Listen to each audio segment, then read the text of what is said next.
wander around the building freely. There are some areas that you can be on, which is this committee corridor and Westminster Hall and Central Lobby down there. But please don't just wander off in the building, or I will be in trouble for letting you all in and letting you wander off.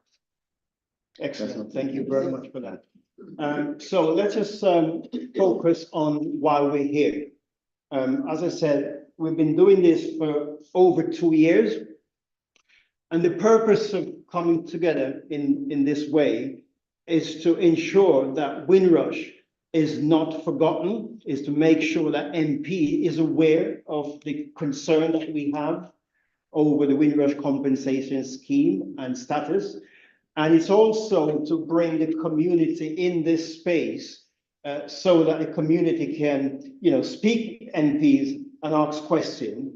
Ultimately, as what Roland has said, the scheme that we have is not fit for purpose. The government-owned select committee has confirmed that, yet we still have this scheme. We don't believe that the scheme, is what it should be. But at the same time, it's the only scheme we have, and it's a scheme that we promote in order to get people to apply to the scheme. So please don't think because the scheme is not what it should be, that you will sort of wait for another 3-4 years before you make an application. No, use the scheme as it is. You apply to rectify your status or compensation. And we will continue to fight to improve the scheme, and if necessary, even for a redesign of the scheme. And we will hear about that as we go through our session this afternoon. So please bear that in mind. We're also expecting a couple more speakers to arrive. So what I'm going to suggest now, I would like to invite a lived experience person to say something about their experience over a long period of time in relation to Windrush. And I said a long period of time because this was prior to the scandal broke in 2018. Egbert, would you like to do it from there, or would you like to come up here? What do you?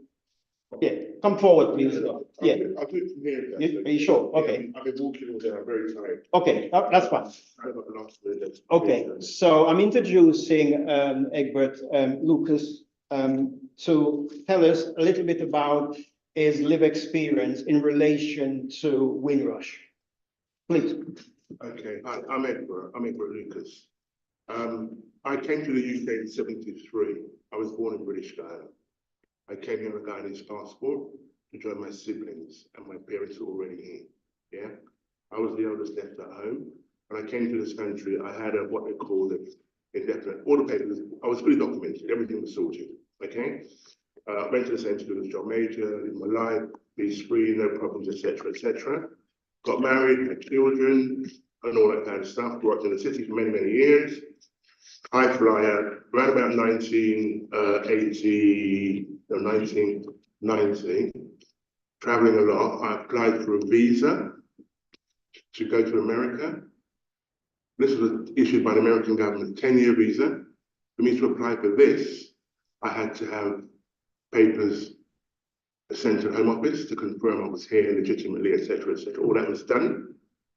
This was done, no criminal record or anything at all.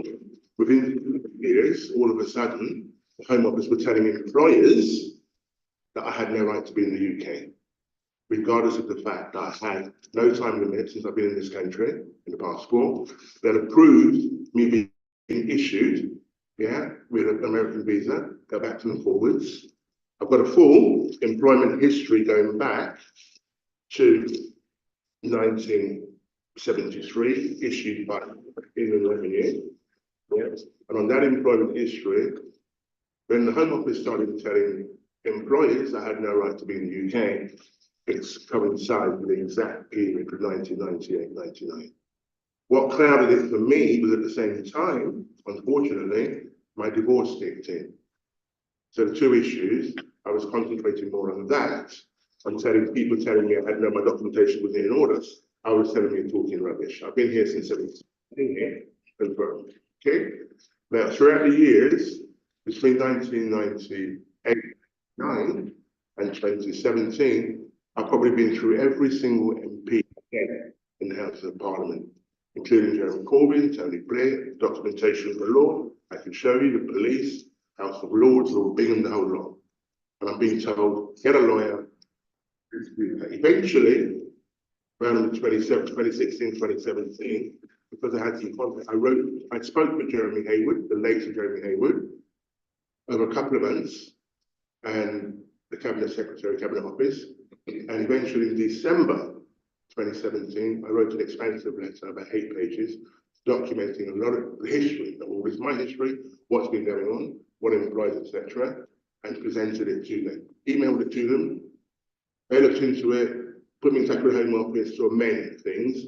About 4 months after that, the Windrush scandal broke. From 2018 to 2020 or 2021, I was kind of still working independently, not being aware that there was such a thing as the WNO, Windrush National Organisation, or Garrick or Anthony or Julie, and all the other people with similar experiences. But because I've been doing research on legislation for all that time, I was being told this wouldn't work in the UK. I had time on my hands. What the hell's going on? Let's dig into it. I was doing that, meeting people, do my own legwork, finding out similar experiences, telling MPs, meeting councillors up and down the country, MPs, yes, we've got people in this area who are doing the same thing. Spoke to Jeremy Hayward, they put it all together, and hey presto, scandals exploded, thousands and thousands of people have been involved. So now, when the scheme came about, I wasn't consulted. Even my MP, Kate Osmond, didn't consult me. She had a copy of the letter. I'm not blaming her, because I was homeless, basically, living here, there, and everywhere. But I've heard of what the scheme, how it was designed, and the elements of compensation. I decided immediately not to get involved with it, because it was absolutely pointless. Yeah, everyone who designed the scheme said it was pointless. Who faced the scheme said it was not fit for purpose. So what's the point in engaging? But I'll go through the motions of supporting anybody who wants to make an application to it, etc., etc. But the thing needs to be resolved. Yeah? Because I don't believe there is any amount of money the Home Office can compensate me for what they put me through. And it's not the money, it's the principle that I have been through MPs galore. Tony Blair knew about this in 2001 when I wrote to him. He knew about it. And they were trying to get me sectioned for raising it. Tony Blair knew. He wrote back. He referred me to Andy Love. Andy Love, yeah, said go get a lawyer. Then he resigned as an MP. And every single MP since has kicked it up the path.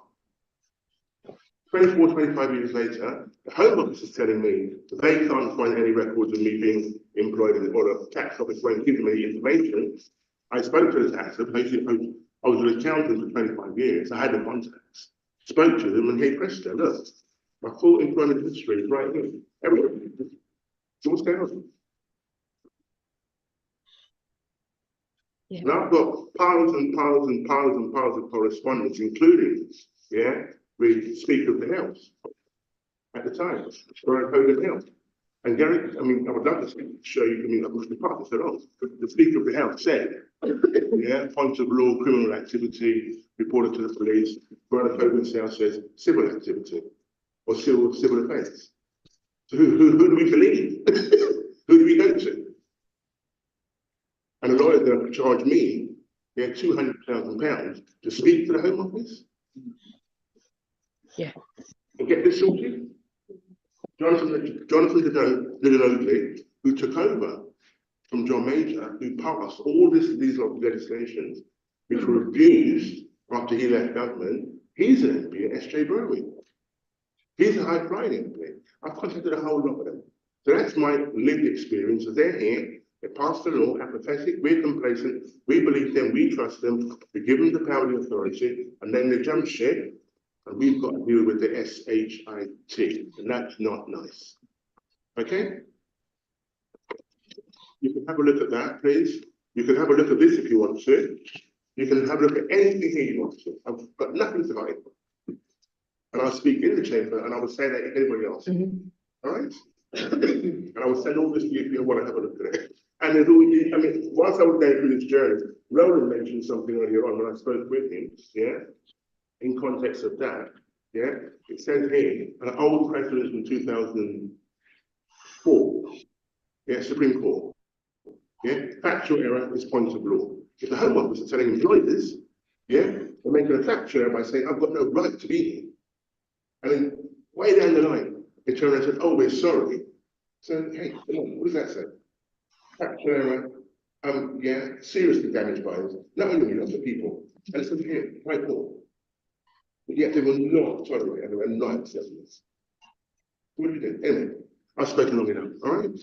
Thank you for that, Egbert. And let me just stay with you for a moment because this is a lived experience person who've gone through the processes, what we thought would have been the process. Yeah.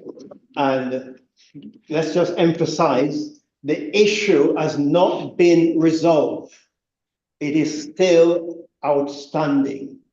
So, you know, you would think that after so many years and come in contact with so many people, you know, apart from parliamentary people, but external organization as well, has still not brought any result to Mr. Lucas. And that could be similar to many other people in this room and elsewhere who, you know, have spent many, many years trying to get justice, and still justice is so far away.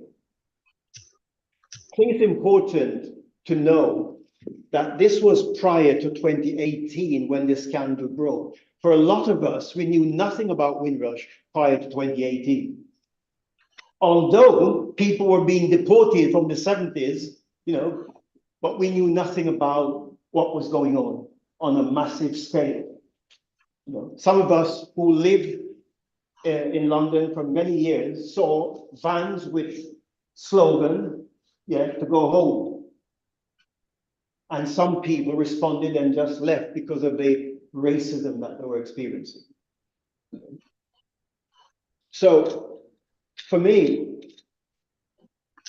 you know, what confidence does Egbert have in the system? And when we say the system, that would be the Home Office. They administer the scheme on behalf of the government. Yeah. And we've been in this room so many times with MPs and raised these issues. And can I just say, in January of this year, we held our first Windrush Manifesto influence in this, I can't remember which room we were in, but it was here in Parliament. And that was the title of our session, Influencing Windrush Manifesto, because we know there's an election coming up. So we don't know what the election will produce in terms of next administration. So what we did, we invited all the political party front bench. This was not backbench MPs. All the political party front bench MPs was personally invited to come to this session. And I can tell you, only one MP from the Green Party came into this room and spent some time with us. All the others, there was no apology. They would say, oh, sorry, it clashed with this meeting, I couldn't make it, nothing. So we're back here again today to finalize the manifesto, because we will produce a document that will be circulated to all the political parties and to the public as to what we want from the next administration, whoever that is. And it's important that we do this. it's also important because we don't want to influence people's political view. The only thing I would like to say about this, please use your vote when it comes to voting. Yes? Everything? One of the experiences I had, and it's a very valid point to make, it's very, very important to use your vote carefully, don't be hoodwinked. On my journey of trying to ascertain what the situation was, I was being bounced around the UK. I've been from John O'Groats to Land's End practically, the Sussex, Hertfordshire, Cambridgeshire, etc. I came back to London in 2015, I think it was, and my MP at the time was Sarah Tever, who Dawn Butler replaced. I actually helped Dawn Butler to campaign to become an MP. I'm making calls on that, but I couldn't engage with Dawn when she became an MP because I'd moved out of the constituency.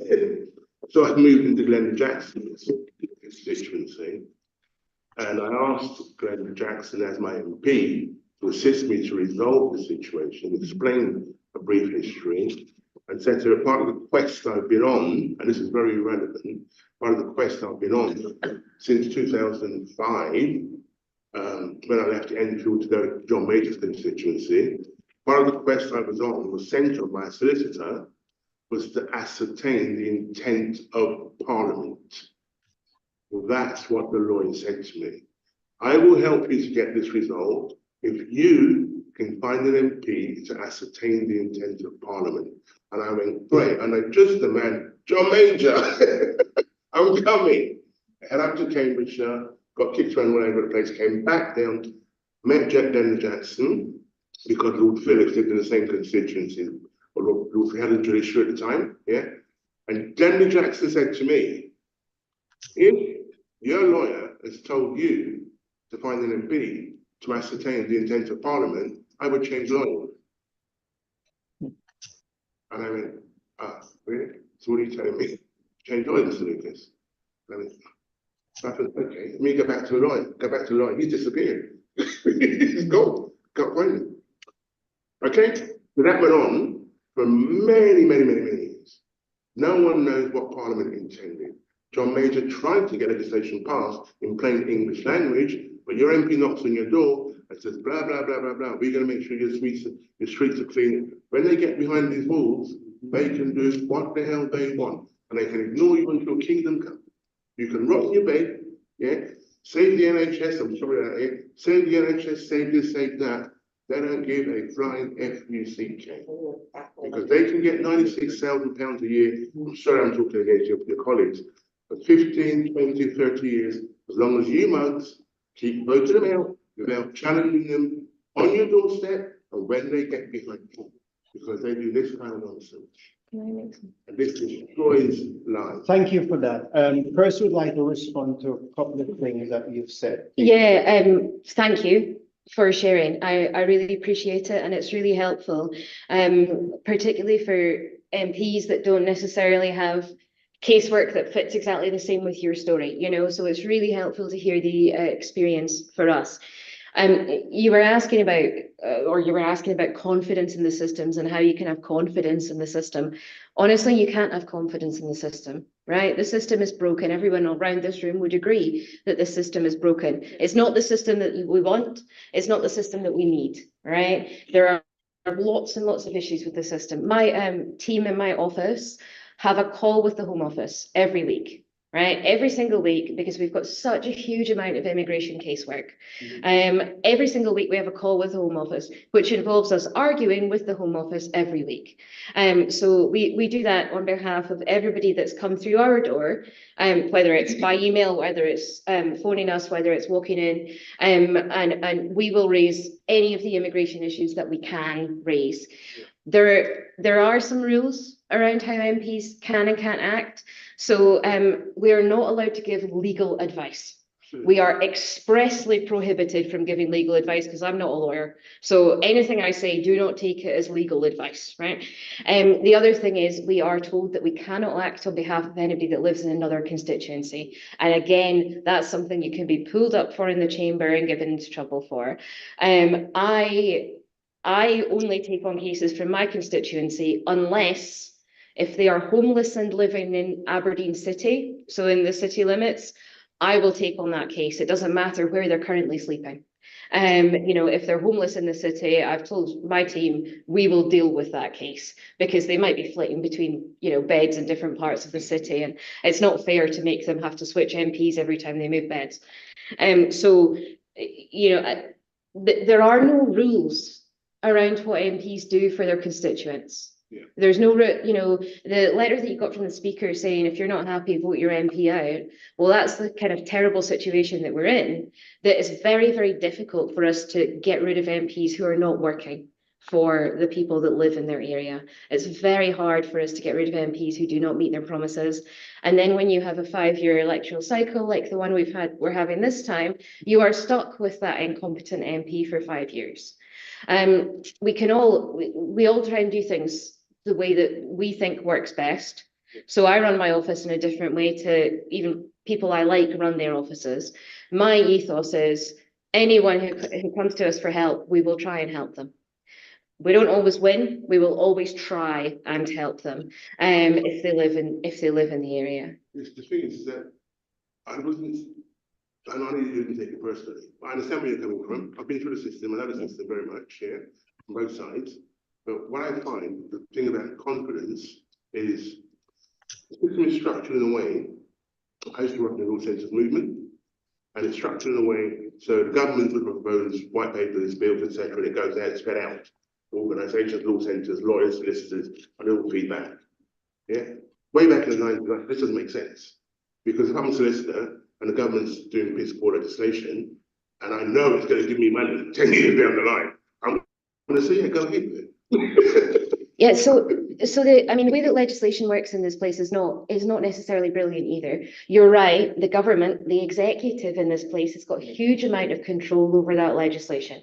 So when I have been on lots of bill committees, what a bill committee does, for those of you that don't know, is looks line by line at the piece of legislation. So looks through each line in it and tries to decide whether that should be improved or not.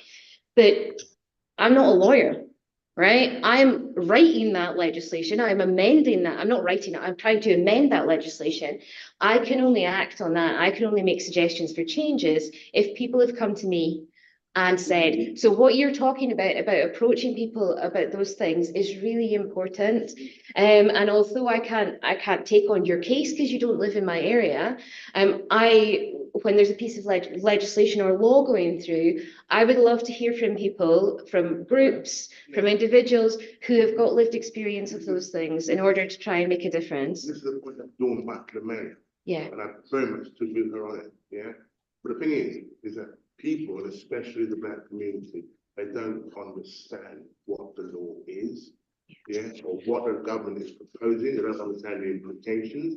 You're really talking about, this place, the executives you call it, are people who are blue-blooded or went to public schools, etc. Most of them, yeah, and they don't see life from the people, on the street. 3/4 of MPs don't understand legislation. It's not like they haven't got the confidence in the system. Yeah. Yeah, they will come to us. They will say, "Well, this is going to give you a good bed for the night and a good street and a good that," and that's it. But they're not going to say to you, "It's only for a period of time, and after 10 years, we're going to give you Windrush." They're not going to tell you that. No, but like on this stuff, right? I don't want to be wholly negative or pessimistic, right? I want to talk about some of the positive, not positive things that are currently happening, but some of the positive things that can be done, right? In terms of having conversations with people, and do contact your local MP, right? They might be totally SHIT, as you say, but they might be brilliant and they might listen. And whether or not they will do anything for you individually, if they will listen to you, at least they have heard your story And at least they will have a little bit more understanding of that story and that lived experience when they get to any votes on it. With some of the stuff, right? You know, the government just announces stuff and it's not even legislation, some of it's just an announcement. So they made an announcement a couple of days ago that they were going to close the HMRC phone line 6 months a year. They made an announcement this morning that they changed their minds and they were going to unclose the HMRC phone line. But none of that required law, right? They could just do it. So some of the stuff like the schemes and stuff that, you know, there's no law alongside that. But I think, you know, if, you know, listening to the comments, do apply to the scheme, right? And do apply to the scheme. And I would just give you a wee understanding of this. With Horizon, those people who've applied to the post office scheme and got a small amount of compensation, their compensation is automatically being increased because of the understanding that the scheme was not good enough. Right. So what we need a good, sensible government in place to understand that the Windrush scheme hasn't worked, hasn't been enough, and to upgrade that compensation. And I think it's completely reasonable to fight for that. A good point. I'll come back to that in a moment. Just before I leave, Egbert. So for your outcome, what is it? I want people to know. What is it that you would want, yes, to be done? Because we're now listening to be done to address your case in just 2 minutes, please. My very first letter to Tony Blair in 2001, raising this issue, asked for a conversation at the highest level. A recent letter to Jeremy Hayward asked for another conversation at the highest level between myself and other affected individuals, the Church of England, Justin Melby, the head of the judiciary, and who at the time was Lord Phillips or Lord Wolf or somebody, yeah, and Judge, to hire people who understand the system. Lord Faulkner, he did a document called The Relationship Between the Executive, the Legislature, and the Judiciary, and that spoke of conflicts between the three. I was very aware of that. I didn't want to go jumping. I wanted to say, guys, this is what you've done. This is what you suggested. This is what you've argued. I know you're all different branches, but it's me. You're kicking me around. I want to get on with my life. I've got 3 children. I've got an ex-wife. I've got a dog and a cat. What do you want from us? That's all. Let's talk about what you're doing, what your plans are. Don't bullshit me. If you say to me, pack up your things and go, nigger, I'll say no problem. Yeah. Hey, you want to buy my house? I'm gone. It's not bullshit. Talk straight. Don't put me through loopholes of lawyers. That's good, because I wanted you to say, because it's important to hear, you know, how you believe your situation needs to be resolved. Justin Melby, Tony Blair, Keith Starmer, whoever else it is, yeah, because Lord Faulkner wrote it. You've got conflict within your system. Don't drag me into it. Let's have a conversation. Let's sit down here and talk. All right. Okay, that's fine. These are the laws that affect. Thank you for that. Just pause for a moment. We have a couple of guests in the room that need to leave at a particular time, so I'm moving the agenda around a little bit. So can I invite HOC, going to present to us a recent report that was published, and we're going to hear a little bit about the content of that report. You want to do it from where you are, or you want to come forward? Yeah, we can do it. Yes, okay, please. So it's is it Rossini Mistra? Roshni. And Balu. And Balu, okay. Please, just tell us about this report, what the content is and what's the purpose of the report. Yeah, so Garrett, thanks for having us today. HOK didn't do any, this is our report just as denied. It features 3 Windrush storytellers, Glenda, Conroy, and Thomas. So HOK didn't do any work in when the original scandal broke in 2018, but we've been keen to push the organisation to try and do some proactive work on it, because I think HOK could add a lot to try and lobby government to make some changes in this area. And we want to be really careful about what we chose to lobby on, because we know that HOK aren't within the communities. We wanted to work with the community to kind of see where we could best lend a hand. So we focused on 2 main policy areas. So removing the compensation scheme from the Home Office, Actually, Patrick was featured in our report. So removing the compensation scheme from the Home Office because we don't think it's fit for purpose and we don't think it should be there. There's no trust. The community don't have trust for the Home Office and it needs to be removed. And we've also asked for loss of private pensions to be included within the scheme because that's not included right now. So we have some reports so you can have a look, but Thomas, for example, he lost his job, wasn't able to claim benefits. He was a civil engineer for 27 years, then he opened up his private pension to live because he didn't have anything to live on. He's got compensation, but he hasn't received his private pension back, which isn't fair. Now the government say it's too complicated to recoup loss of private pensions, but we've actually provided some modelling in our report.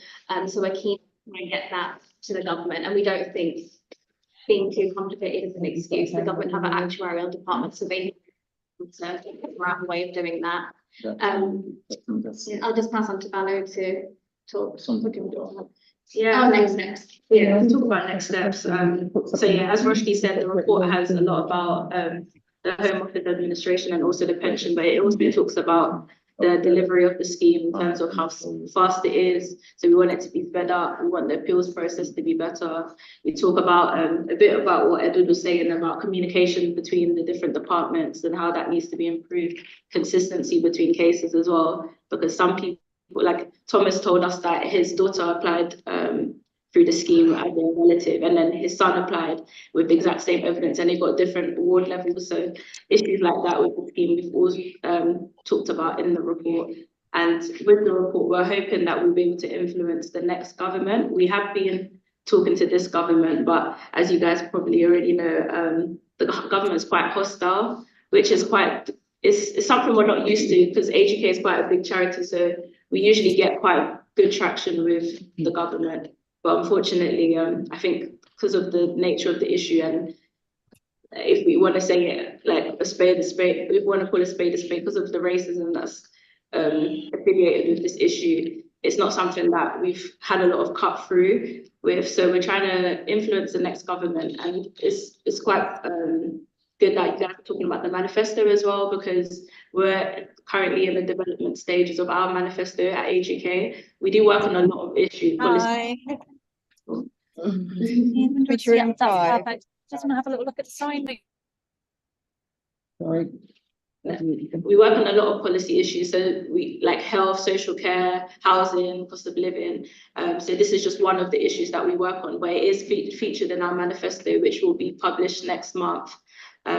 So keep an eye on that, and we'll try and send it to as many stakeholders as we can. And within the manifesto, we call for reform of the compensation scheme specifically, just because we don't work on issues of immigration. We don't have policy colleagues in our charity that work on immigration, but we can talk about compensation because it's an equalities issue, and we do have human rights issue, and we do have human rights colleagues. So yeah, that's our next steps. We have started talking to some MPs already, and it's great to have you here as well, listening in on what the work we're doing. Roshni had a meeting with MP on Monday. Yeah, Janet Davey, so she MP for Lewisham, and she's quite keen to maybe do a backbench business debate or Westminster Hall debate on the compensation scheme, which would be She sent her apology for today's meeting. yeah. Can I ask you a question? Yeah. Have you engaged with an organisation called Justice? Justice for Windrush. No, Oh, no, you mean Just the lawyers, the Justice? lawyers. Yeah. Have you engaged with them? I haven't heard of them. Wait a minute, just finish, and then we'll open some questions, because you have you. Yeah, you can come in a second. Right, okay, so before you go, let's take some questions, because you got to leave at 6:30, yes? I'll be around for a bit after. Right, okay, so at this point then, let's try and take some questions relating to the report. If we can, just try and keep the subject matter. My question was not related to this. You said we must vote. You said, when you said this, while Edward was speaking, you said that everybody must vote. But the current climate is a lot of people said they're not going to vote.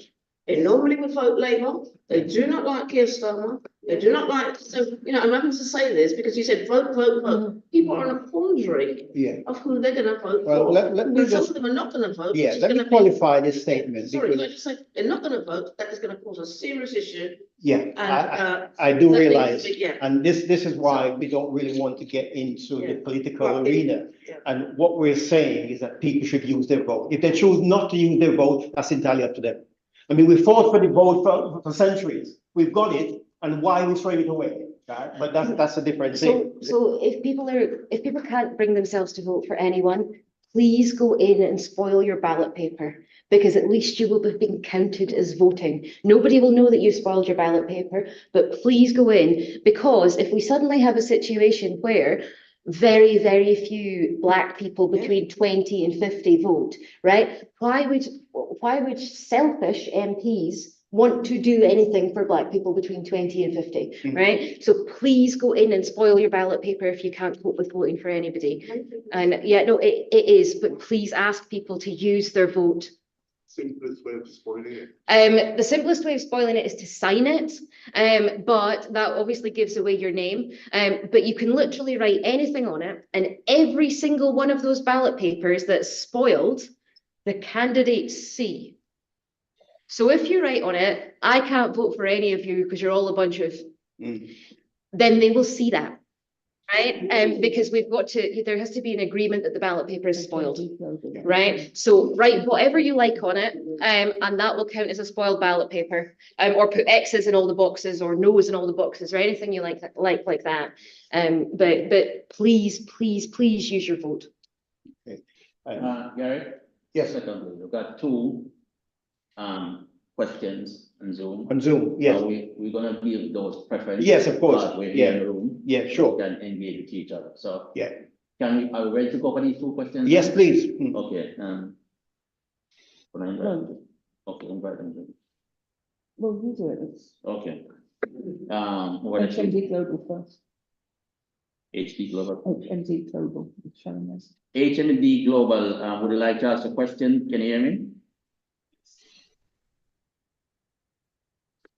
Somebody will not hear. HMD Global, can you hear me? If not, use the chat. Question?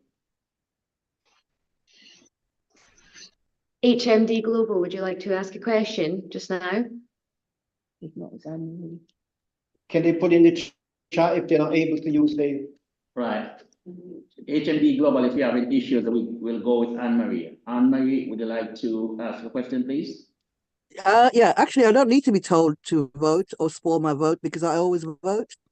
They may all be whatever, but I always vote. Also, Mr. Rowland, I would like to hear from Roland. Roland, why I've been to 2 meetings last week in Wembley about the Windrush, came home and left me very sad and feeling very sad. We are still begging for the money that's owed to us. The post office will be getting the money more quicker than what we will be, the Windrush, because they've actually made a film about it and pushed themselves forward to get the money. What have we done instead of apart from talking about it? It left me very sad. Okay, I always listen to you, Roland, and I like to listen to you because you talk a lot of sense and you've made me understand why I should apply. Last 2 years, I have not even applied for a form.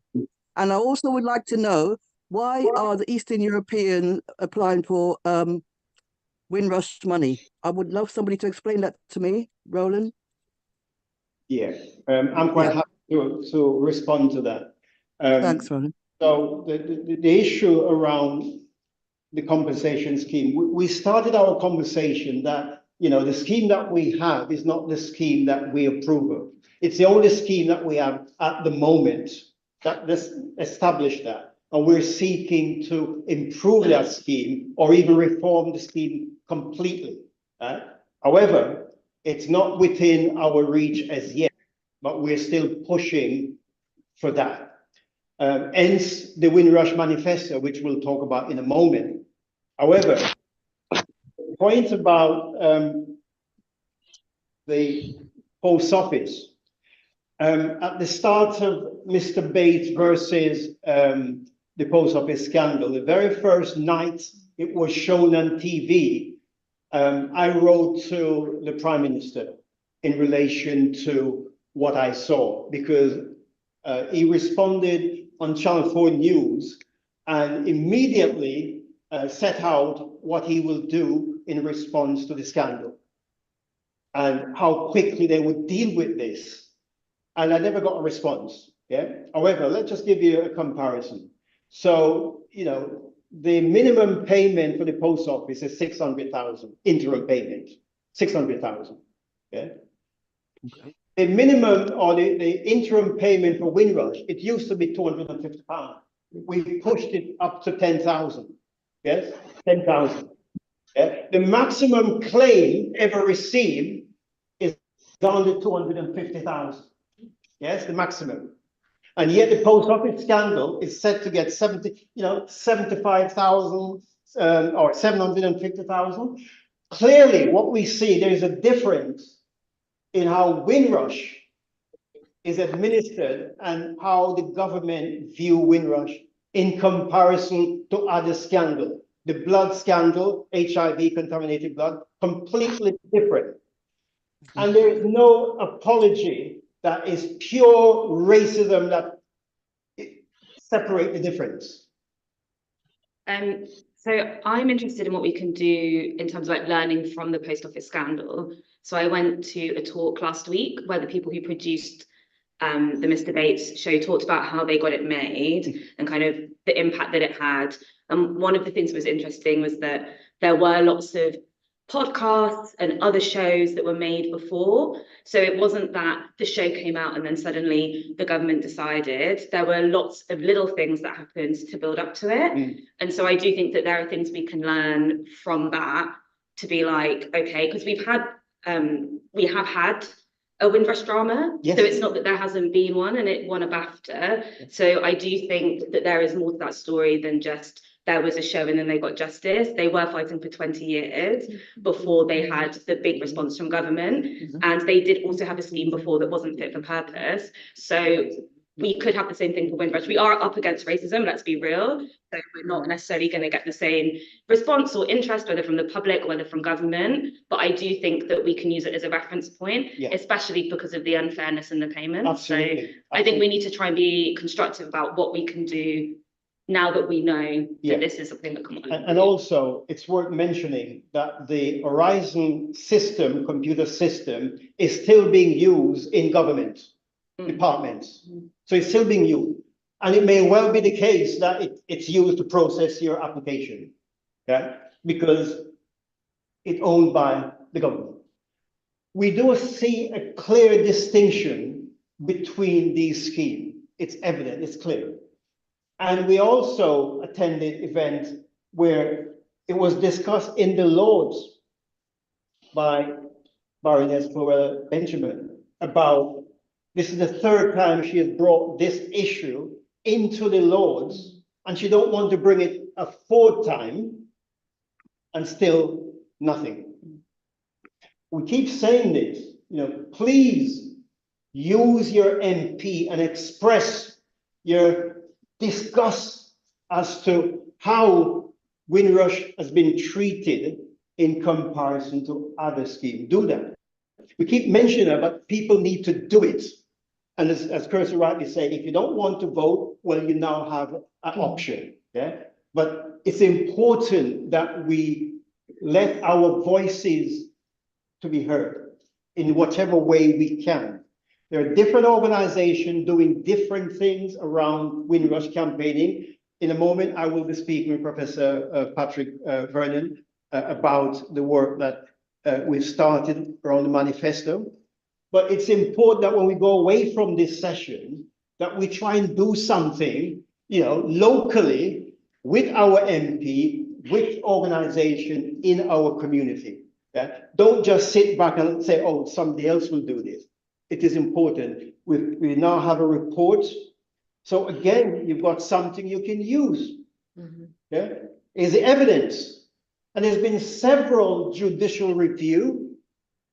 We've got enough information as ammunition to tackle our MPs about these issues. Please use it wisely. Thank you for that. Just one moment. Would you take any other question from your presentation? Or let's just focus on the report. Is there any other question on the report from HUK?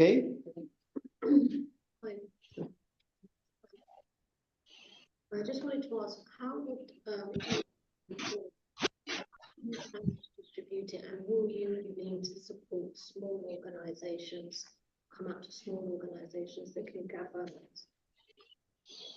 small groups to be able to empower them with the information and how they can use the information? Yeah, so we have distributed it we have sent it to the front bench. So we sent it to the Home Office ministers, so James Cleverly, Tom Pursglove. We sent it to the Labour front bench as well, so Yvette Cooper, Stephen Kinnett. So we have sent it to senior MPs, we just haven't had a response. And we've sent it to MPs who have been, peers, MPs that have had an interest in scandal as well. What could we do? I was more talking about to the community. The community or the voices collectively. That's what I want to understand. Is it are you talking about information and advice, or is it like from an influencing standpoint? You mean community organisations? Community organisations. Was I clear with the question, or I wasn't clear? No, sorry. It's just because our report is a lot about like influencing. So I just want to understand if you are after like more information and advice about the scheme and getting people to apply to the scheme, or more what can the communities do to like advocate or influence their. I think that's what I'm talking about, because to me, we're talking about how we influence people to vote, isn't it? Mm. So I mean, I think the MPs, everybody else that are aware, but how do we make the community aware, and how can you support the community? Yeah, I think the first thing that we're doing right now is we're trying to create some sort of webinar that goes to our local partners. So HOK is a national charity, and we have small local branches, about 120 of them across the country, and they have a lot of more engagement with people on the ground, because we just work in a head office in Tower Hill.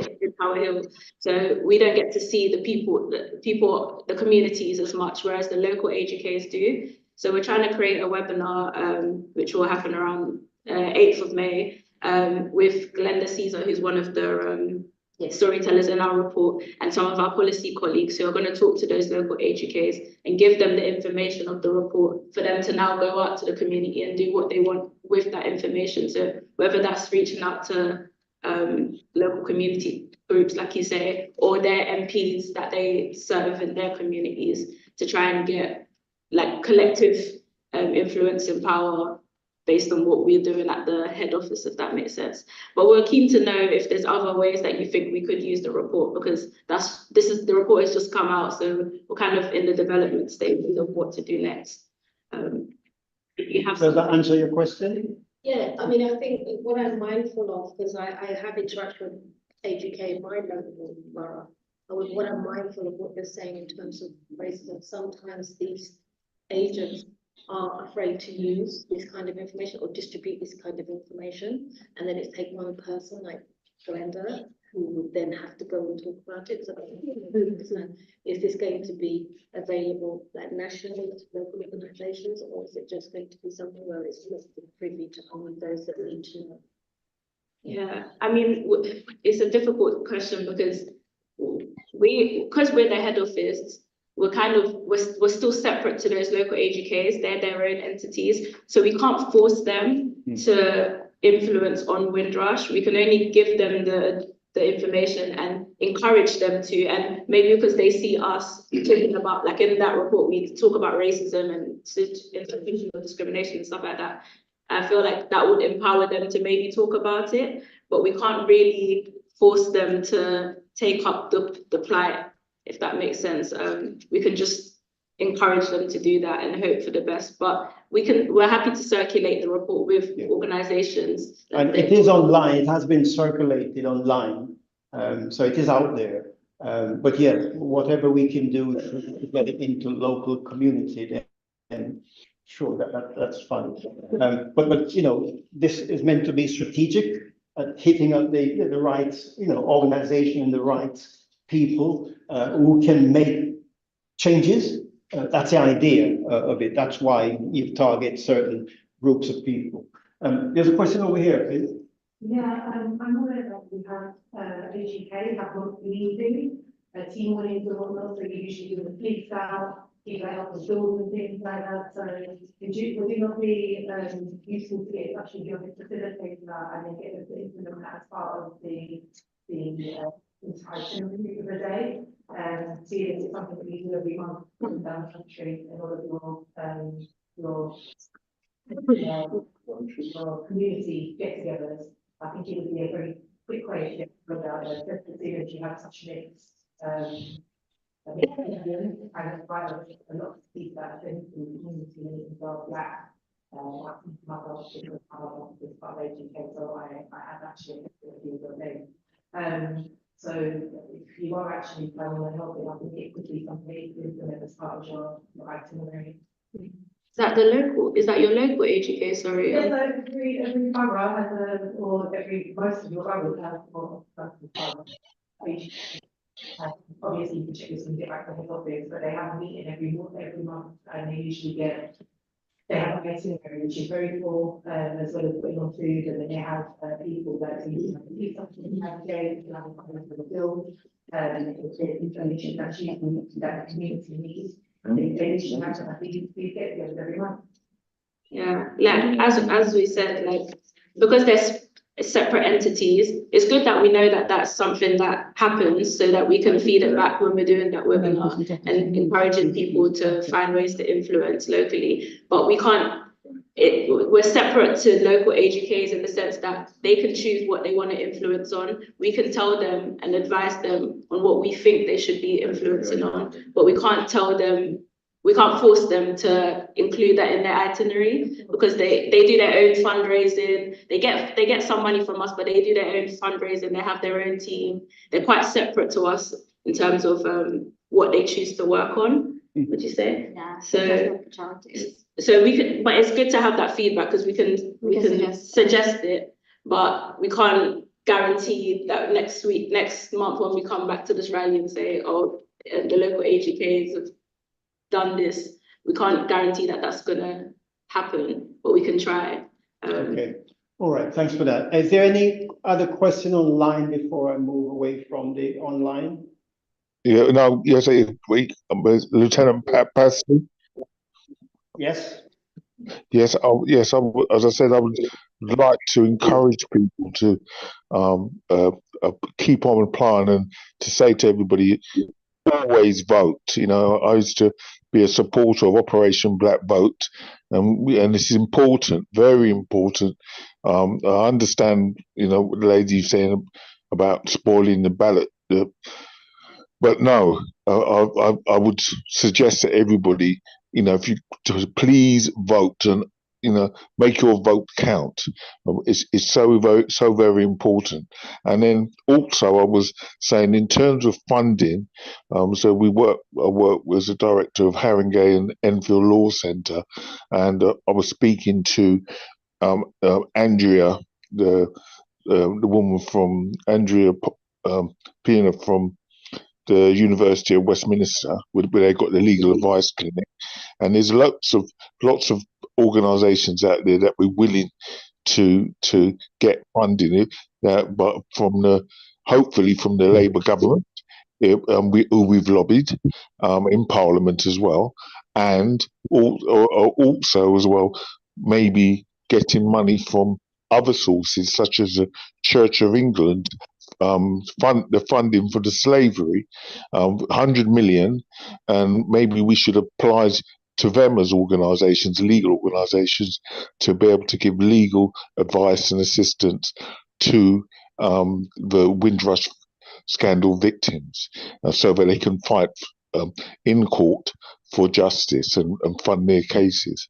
And I would encourage that the gentleman who's saying now it's no much so sort of money can compensate him. I would say go for the maximum as well. If he says 200,000 or whatever, obviously it may not you know, make up for what's happened, but 200,000 is £200,000. So if we can go for that and make, or even push that, as we said, and perhaps I just want to ask one final question: is in terms of the Equality and Human Rights Commission, have you ever approached them to play a role at all? Yes. So Lieutenant Pasley, it's Garrick speaking. So I was in your building with Roland and other people just a couple of weeks ago in Balham delivering session. So thank you for that. Several things you raise. I'm not going to go over the political things. I already expressed my thought on voting. But you know, in relation to the church fund, that is very much specific around reparation. You know, we try to keep away from the reparation agenda. There are other people actually dealing with that agenda. We're dealing with campaigning and getting changes to the scheme and justice. I'm talking about funding, funding so we can do that. Yes, you know, except the funding, as I said, it's very specific for reparation. But there may be.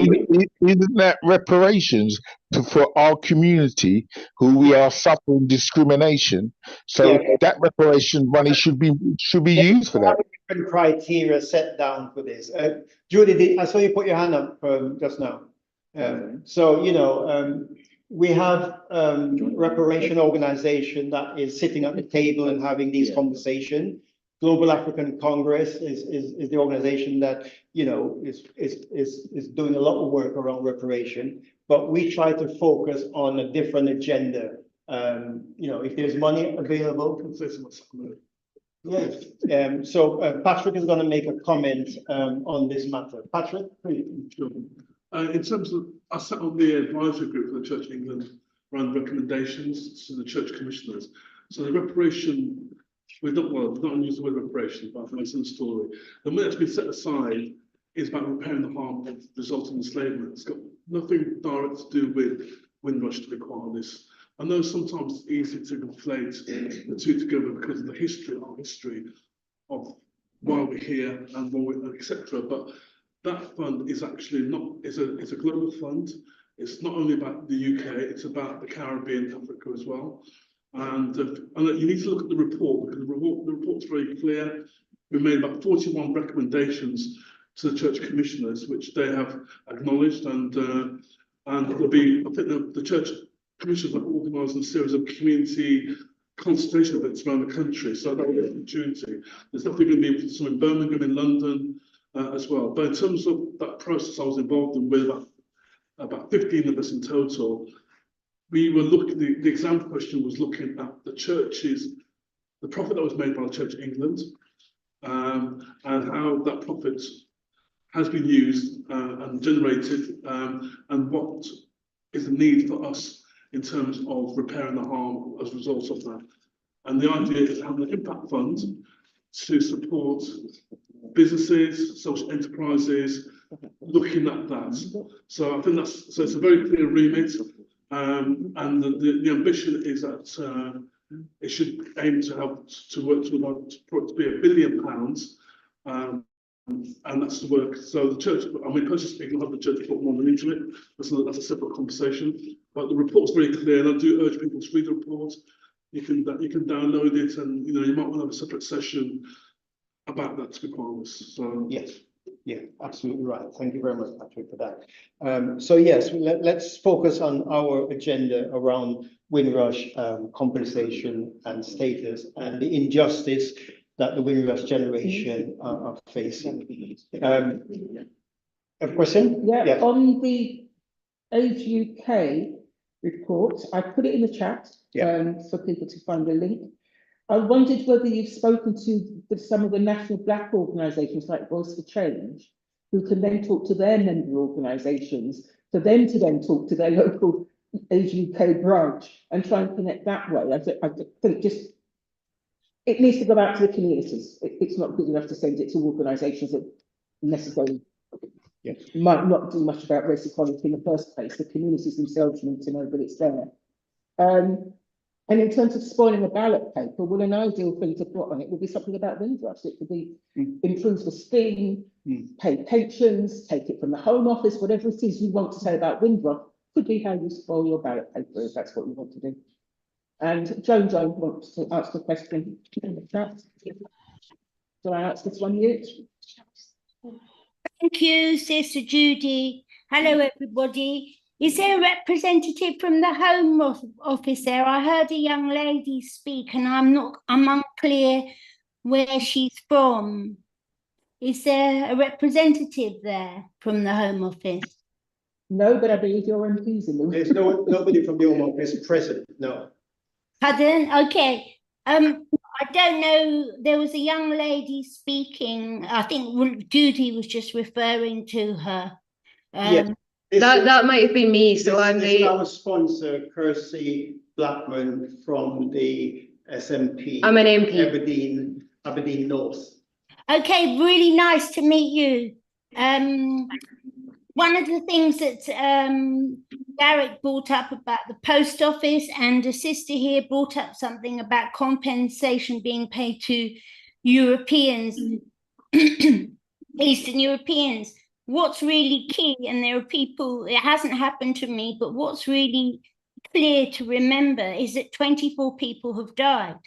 24 Windrush pioneers have died because of what has happened. Nobody else has died. I don't believe there are any reports of the post office people dying.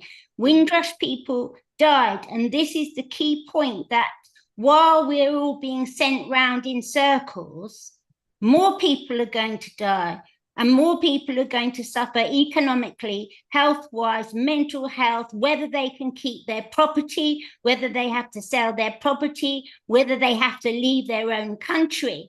The Windrush scandal is on another level, and it is purely based, I'm sorry to say it, because it's people of African ascent.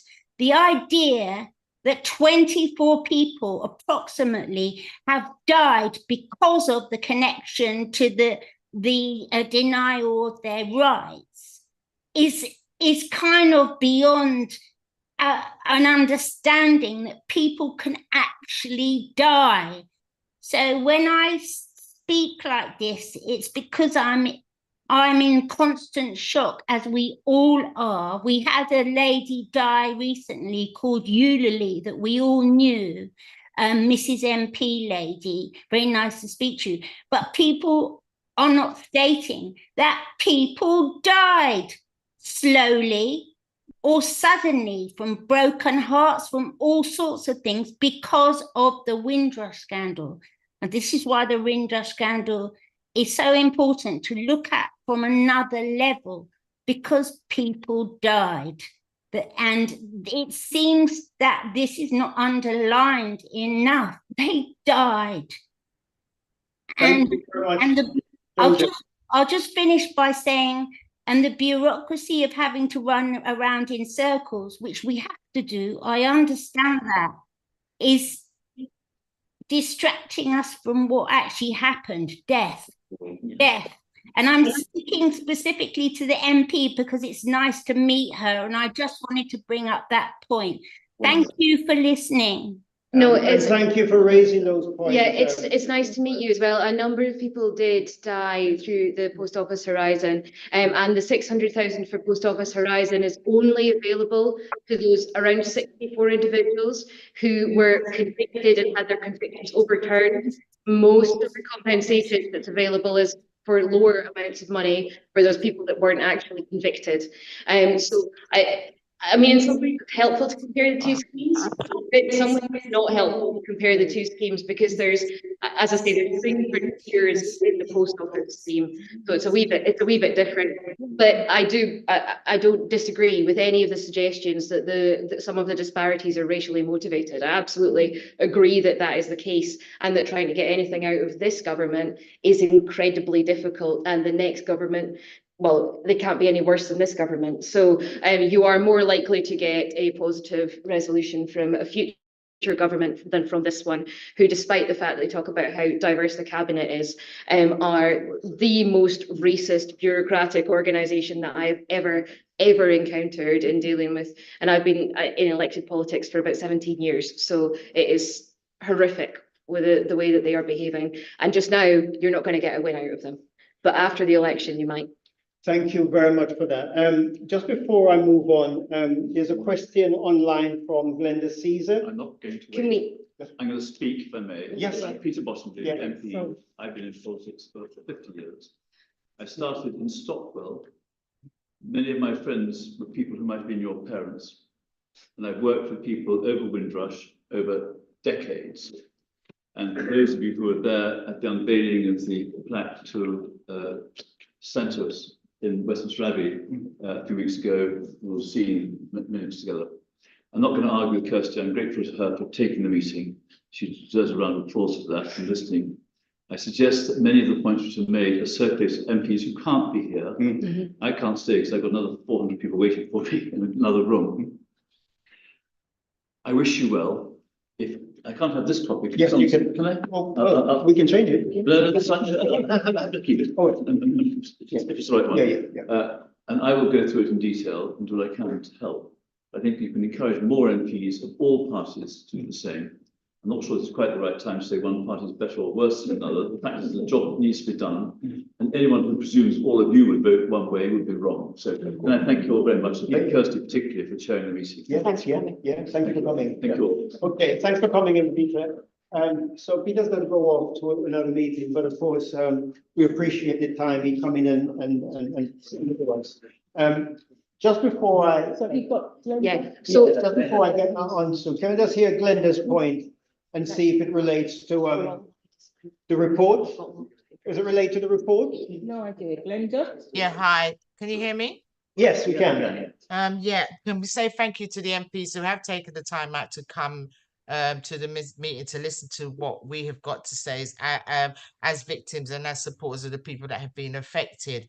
But what I think we really, because we know there's a general election coming up, what we really need from them is to ensure that they can keep this whole issue relevant and listen to what us as people who are suffering via the scheme. We need you to assist us in making the changes, because it's not working for the people who have been affected. We are still being challenged by the Home Office in every angle, no matter what it is. We need you to be able to take the time out and make sure that some of the issues that we're raising is kept on your manifestos and brought forward. We don't know who's going to take government. I'm happy that there was a Conservative MP there. I'm sorry that he went before he heard my views. But we need them to really understand the effect it's having on us. I think John Joe mentioned about people dying. Yes, because the cohort of people that it was affected were elderly people. You know, and they have to remember that. And some of them didn't get the chance for them to get their status regulated. I know plenty who ain't even bothered about it right now, but those that are bothered about it, we need some more power. We need the power behind it to make sure that it's done properly, and to have an overlook at the scheme, because the scheme is not working. Right now, there is a majority of nil awards going out, and the caseworkers are disregarding the impact that it's having on the people. And I've got 15 cases that have come back with nil award because caseworkers are disregarding the impact. And I think what they also need to understand is that they need to have culture awareness training, because they do not understand the culture of the people that have been affected. So I'm begging, and as a victim myself, but I'm begging, please put this in the forefront on your manifestos. Thank you, and well said, Glenda. And this is the issue that we're trying to keep Windrush alive and focused, so that we can influence the next general election. We're going to speak about that in a moment. So thank you very much for that, Glenda. I noticed you raised your hand when Glenda was going to speak. Yeah, I just wanted to say, because I probably won't be able to stay to the end, but it would be good to get some email addresses or just some names of organizations that you've all come from, just because when we sent out the report, we did send them to stakeholders like Patrick's organization, we sent it to Justice for Windrush, we sent it to high commissioners, but it's clear that it obviously hasn't got to everyone. And we did a media release, but we don't expect everyone to have seen it. It wasn't the Independent, it wasn't the Daily Express, it wasn't the Daily Mail, but I just want to make sure that it's reached those communities. So if you have like a mailing list or some sort of combination of like list of organizations that would be interested in the report, please let me know and we can send it out to them. We have physical copies. No, that's great.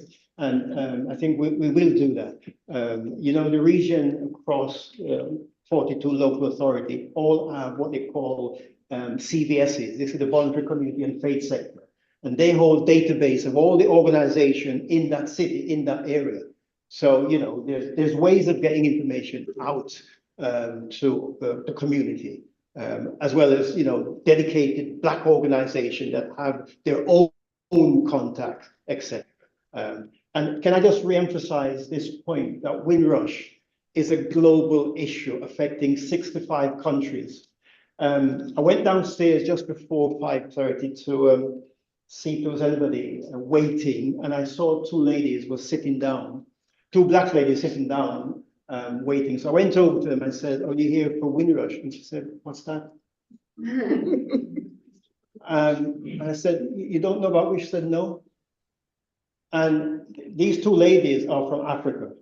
They're meeting their MP. They were waiting, sitting down to meet their MP, but they know nothing about Windrush.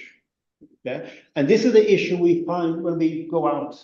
Africans do not understand or know about Windrush because they think it's a Caribbean issue. Yeah. And we're trying to change that narrative. Yeah, because all they see is the BBC information back to 1948 with Caribbean people coming off the ship. That's the only image that they see. There isn't a new image that say, oh, you know, it's different. But on the Home Office website, there's 65 countries listed. Yeah, 65. There's only 56 Commonwealth country. The rest is British protected overseas. 65 in total. Have a look at that, A to Z, and see if your country is listed, and you will know that Windrush is a global issue. The Indians also don't think it. Exactly. We have the same problem with the Indian, the Bangladeshi, the Pakistan. You know, we've had this conversation, and they said, "Oh, I never knew that." Yeah, I didn't know. Right? We're trying to get information out to people. They're entitled to make the claim. They're entitled to rectify their status if need be, but they don't know. Right? So again, when you're talking to people, tell them. The question I was going to say already earlier on, coincided with what Judy was saying, what she's saying herself recently, getting email addresses. When I started off in finding out who was involved with Windrush, I didn't know who was where and doing what.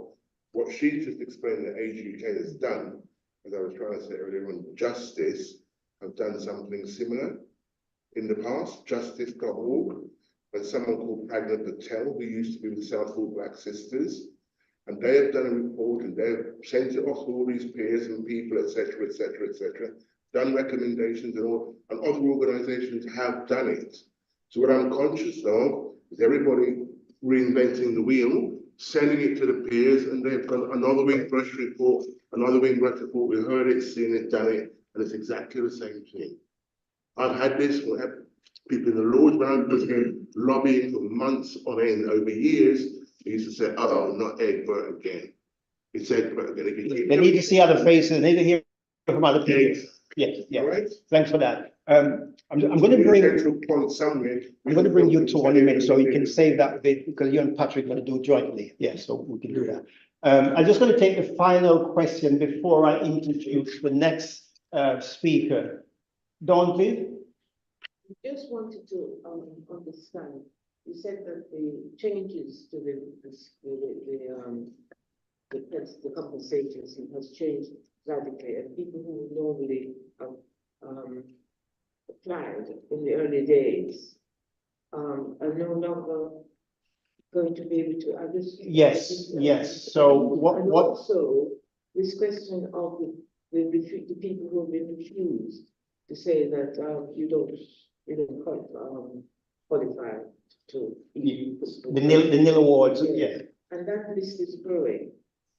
What's the, how are we dealing with that? Right, okay. This was a point that Roland raised about the scheme being narrowing. It's now excluding certain groups of people. Roland, would you like to just mention, because we said this right at the start. Right, there are a number of ways that the scope of the scheme we haven't got enough time to go along different. But I'll give you at least one. 24th of January, 2022. Prior to that, if you had indefinite leave to remain and you came from a Commonwealth country pre-1973, you left out of the UK for more than 2 years, you would have lost, well, your indefinite leave to remain would have lapsed. Okay? You applied to return to the UK, get a returning resident visa, etc. You could have applied and you'll be entitled to compensation. However, as of the 24th of January, 2022, the Home Office said there's a new interpretation to the legislation. Consequently, those individuals will no longer be entitled to compensation. Okay? What other one? Similar on the 22nd of November, 2022. Certainly, I'm not the number of them, but I'll give you this one as well. It actually states in the caseworker guidance note, that is the guidance note that should be used by the caseworker, that if you're locked outside the UK or exiled from the UK, whatever the term you want to use, due to the Home Office's fault, so this is nothing to do with the claimant, you cannot claim for loss of earnings. You can only claim for impact on life. For argument's sake, let's say, due to the Home Office, incompetence, maladministration, or whatever, you are not allowed to work for 5 years, 20,000 per annum. You claim the 20,000 per annum, you get your 100,000. However, that 100,000 did not came from the loss of earnings element of the scheme. It came from impact on life as what is stipulated by the guidance note. Because if you're outside the UK, you cannot claim for loss of earnings. Now, on the 29th of December last year, changes were made to the scheme, but the scheme was expanded in the sense that those that lost their national insurance contribution for that 5-year period, not allowed to work, will not have been able to pay your national insurance contribution. Consequently, that would have impacted your pension. But you claim for loss of earnings for the time that you're outside the UK. However, you claim under the impact of life element of the scheme because that is what is stipulated in the guidance note. Consequently, you will not get the national insurance contribution top. So there are those things that are happening, that are going on, which the Home Office is well aware of. One is a quick one. If you're applying from outside the UK, you've got to apply for returning resident visa. Despite the fact it's nothing to do with you. Okay? Nothing to do why you're outside the UK. It's down to the Home Office. You've got to return to the UK. Apply for returning resident visa, return to the UK before you can apply for compensation. Sounds okay to a certain extent, don't it? But if you're 89 years old in Barbados and you've been living there for 20 years, due to no fault of your own, why should you come back to the UK at 91 or 93 or whatever?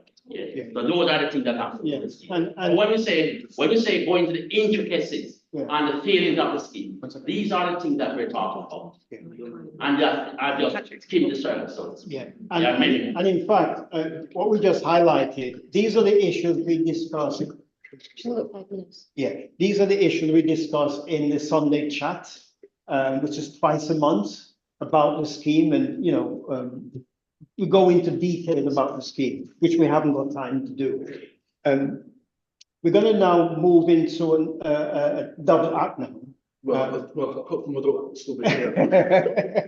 I say that because I'm going to introduce Professor Patrick Vernon and also Kimberly McIntosh from ARE. And we're going to just talk about the manifesto, because clearly we met in January I don't remember which room we were in, and the whole idea was about how we, develop this manifesto or what's going to go into the manifesto. And it's a working document, so it's not completed, but we're going to hear a little bit more about that specific piece of work. Patrick? Okay, Kimberly, you start. If I just speak for a few minutes about the survey maybe, and then it's okay, that'd be great. Okay, hi everyone, I'm Kim McIntosh and I'm policy lead for our Windrush Justice Programme at Action for Race Equality. And I'm working with Patrick to put together a manifesto ahead of the general election to try and influence the major political parties, to make sure that Windrush is at the top of the policy agenda, whoever wins the next election. And our frame for that is, what do we want the next government to do in the first 100 days on Windrush? And one of the things that we have out at the moment is a survey, which we'd really encourage people to fill in. So we have started to get people filling it in, and we've just got a few questions. And what we're trying to find out is kind of what we've been talking about today is that we know that the scheme isn't working. We know people aren't coming forward because they don't feel safe to do so. But what is it that we actually want to see change? What is it that would make it easier for people to come forward? What would make it feel safer so that people aren't in fear? So maybe that is a pause on deportations, for example, but what would that look like? And that's the question that we're trying to answer. I wanted to also pick up one thing that you mentioned earlier about there being different reports where people are giving different recommendations and then talking to different members and also people in the Lords. So one of the things we want to come out of this manifesto is kind of an amalgamation of those recommendations. So bringing in what Age UK is saying on pensions, bringing in what Justice is saying about kind of what you can learn from personal injury claims, to kind of look at the more complicated losses that people have faced from losing work over time.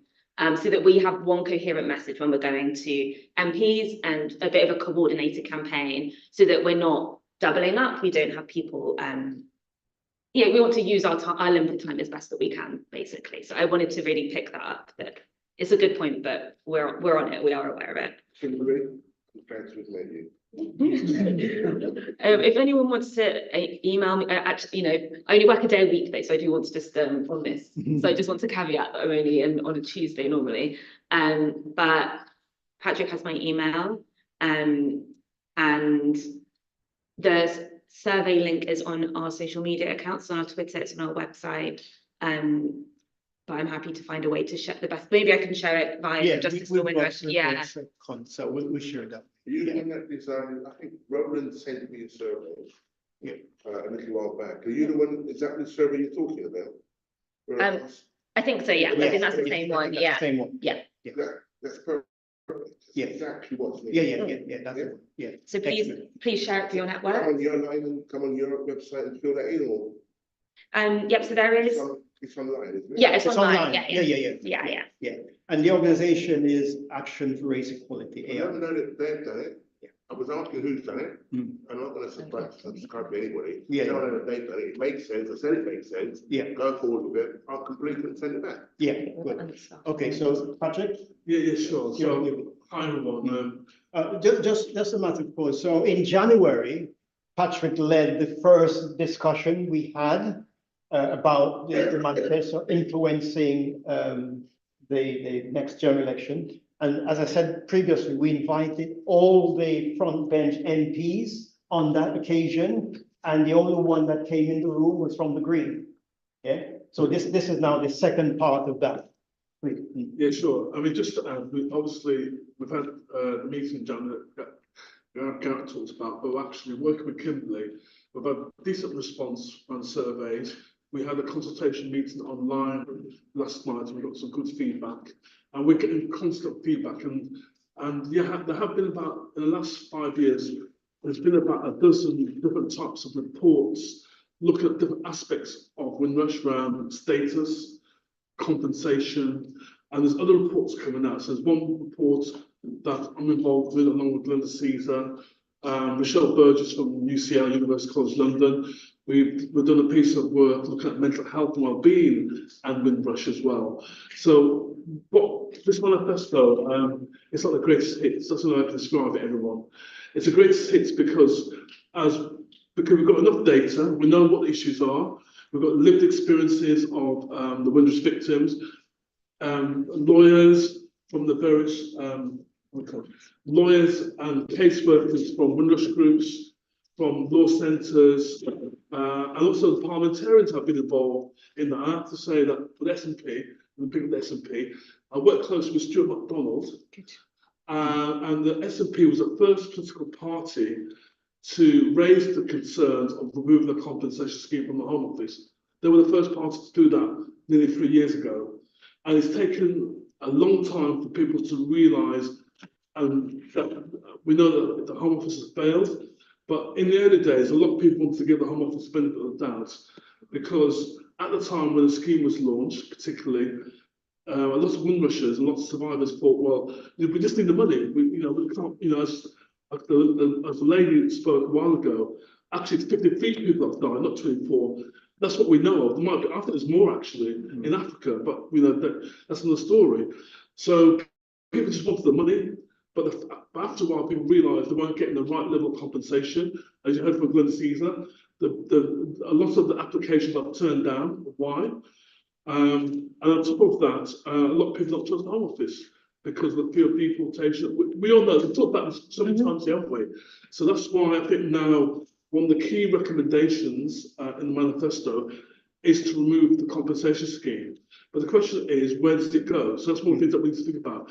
Some people argue, should it go to another government department? Should it go to an independent agency? But the point is, the scheme needs to be removed. So what me and Kimberly did was simply processing lots of feedback, rich feedback from a whole range of organisations and individuals and reports to cover, and the manifesto is going to be tight. It's going to be about a couple of pages with key demands. And if I could just give you a flavour, and please, I'm here to make some more notes, and you can complete the survey to give you a flavour of what kind of things we're going to cover in the manifesto.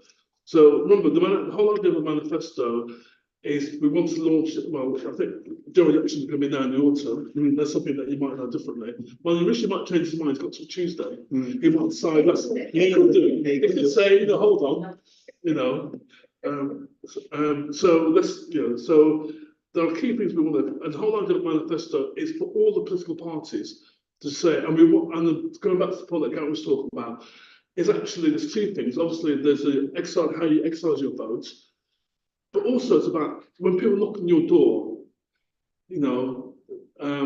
where it's a councillor, MP, police department commissioner, any elected representative looking for your vote, we want you to use the manifesto and ask some questions on the doorstep. Yes. To ask them, you want my vote? How are you supporting the Windrush generation? So we hope that this manifesto will be used. Eventually, we hope that the manifesto will be adopted by lots of organisations who've been part of this journey for the last 6 years. But we want the community and individuals to ask those questions on the doorstep when they get approached by elected representatives. It could be in the hustings, it could be in a shopping centre, it could be anywhere when the election happens. That you can say, well, what are you doing? And you've got some memoir of the manifesto to ask some key questions based on the lived experiences and all the research and feedback we've received. So in terms of the manifesto, whoever gets into power, and there has to be an expectation, like people use the expression the first 100 days. It's like the first 100 days is about making an impact. We don't want to wait 2 years later before a government says, oh, no, we want to look at Windrush. We want to hear some clear, demonstrable action in the first 100 days. This is really, really important. That's why it's important to have a manifesto to hold whichever government gets into power. So in terms of the manifesto, we broke it into 4 different sections. What should the government do to build trust and confidence in the various Windrush schemes? And what's quite clear, I think someone raised a question about I don't think Eastern Europeans have been entitled to compensation, but they have in a way, because actually, if you look at the 16,000 people who have gone through the Windrush task force, half of them are Europeans.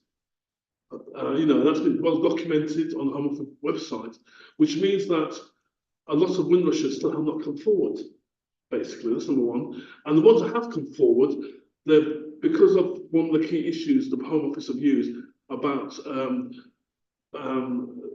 bad character, which has excluded lots of people, which as well. So we want to ask a question about how to build trust. One of the key things is about, and I think we again touched this again, is about internationally. So even though we've got to do more work in the UK, what is quite clear that there is not enough work being done in the Caribbean as well as in Africa around promoting the status schemes, people regularising their status as well as compensation. And there should be more resources put into that. That's something that is ended. Also, we recognise that the hostile environment policy, and this is really interesting because the current government, they're not going to change that policy, we know that. Will Labour change that policy? I don't know. But the hostile environment policy has to end, because as long as you have that policy on the statute book, there will be ongoing discrimination, not just Windrush, but a whole range of people caught up in the immigration system as well. So that's something again that we feel is quite important to keep that. Which legislation?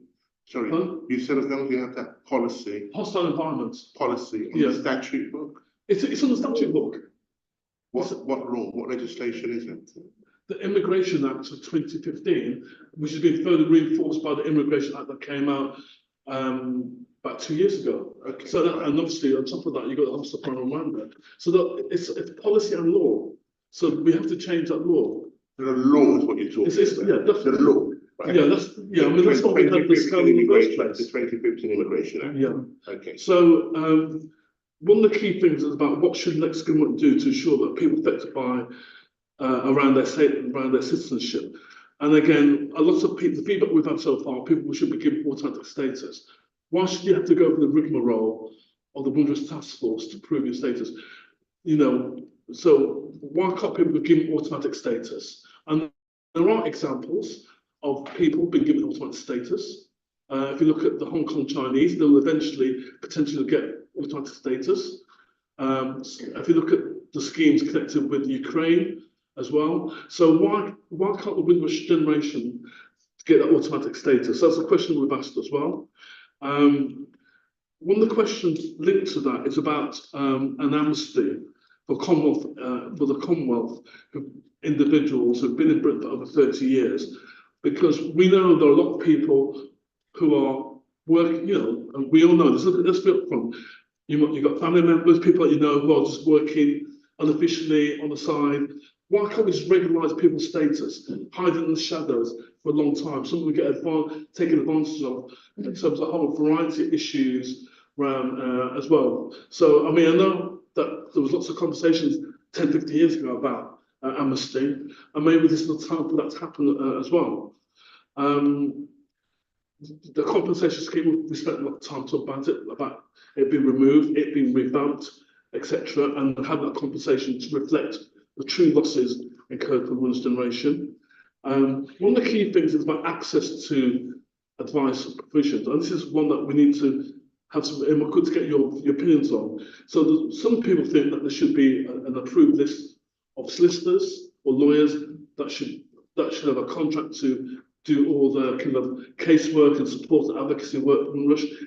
People say, what about the simply just have legal aid just available for people to go to the high street solicitor or law centres or whatever? So it'd be quite good to get people's views on that as well. And also, some people have incurred loss.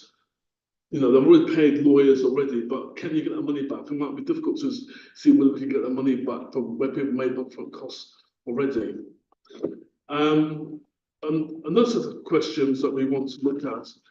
I think that I have to say that Age UK, I worked closely with Age UK over the last, how long, Anne-Marie? For the last year or so? Yeah. I've been in contact with Age, I mean, and this is, so Paul Farmer, the Chief Executive of Age UK, I know Paul Farmer used to be Chief Executive of Mind, and the first thing when he became Chief Executive of Age UK, he reached out to me to LinkedIn and said to me, Patrick, I want to make Windrush my priority as Chief Executive of Age UK. So what we did, myself and Glenda, we did a presentation to the staff of Age UK last year. Was it last summer? Yeah, Windrush Day. On Windrush Day. So me and Glenda did the presentation, and then as a result of that presentation, then the policy team recognised that we had to do some more work. We raised concerns about the pension side of things. So that's why you've got this report now in front of you. And this is quite important, because it's not just simply about influencing Windrush groups and other groups. It's about influencing mainstream charities and mainstream organisations to say that if you're doing policy work around older people and elders, then you have to include Windrush. So this is quite, so there might be other organisations that, and we hope that the manifesto is influencing. So there's going to be loads of manifestos. You're probably going to receive a ton of manifestos for everyone. Yeah, so I'm not going to lie, there's a pile of so there will be, so every single organisation, every single charity, every single think tank, every single organisation will do manifestos. We're hoping our manifesto will do two things. It will hopefully influence other people's manifestos so they can make reference to and a cost tabulation. But also, we want this to be a community manifesto that, again, when people knock on your doors, politicians, we can ask those key questions: what are you doing for Windrush? Yeah. So that's the compensation scheme bit is really important, because we made reference to the HOC manifesto report, which I was involved in as well. And so I think we've already covered that bit just a while ago with Anne-Marie as well. And then the final bit I want to talk to you about, which I don't think I've mentioned before actually, is two other things. If you remember 6 years ago when Theresa May apologised, and by the way, when she apologised, it wasn't to us. She apologised to Caribbean CARICOM members. Yeah. Remember, she didn't apologise to Dawn or to me or to you. It was the Caribbean governments. And I don't know, do the Caribbean governments represent us? Not me. Not you. Okay. We're working the right. But on the third point, I mean, I had a meeting with the new ambassador for representing Jamaica in the UK, and Jamaica has got the brief around Windrush, and I think at some stage I think it'd be worthwhile inviting maybe some of the CARICOM members to come here and to have a dialogue with them, because I did say to him 6 years ago you came together as one. It's unusual for diplomats to criticise a government that they are based in. It's unusual. But what they did, they came to the press conference 6 years ago, they criticised the government, and then when Theresa May refused to meet the High Commissioners, and particularly Andrew Holness, that was the final straw, as we now know, leading to the apology and all the stuff that we now know, launched the task force and the compensation scheme.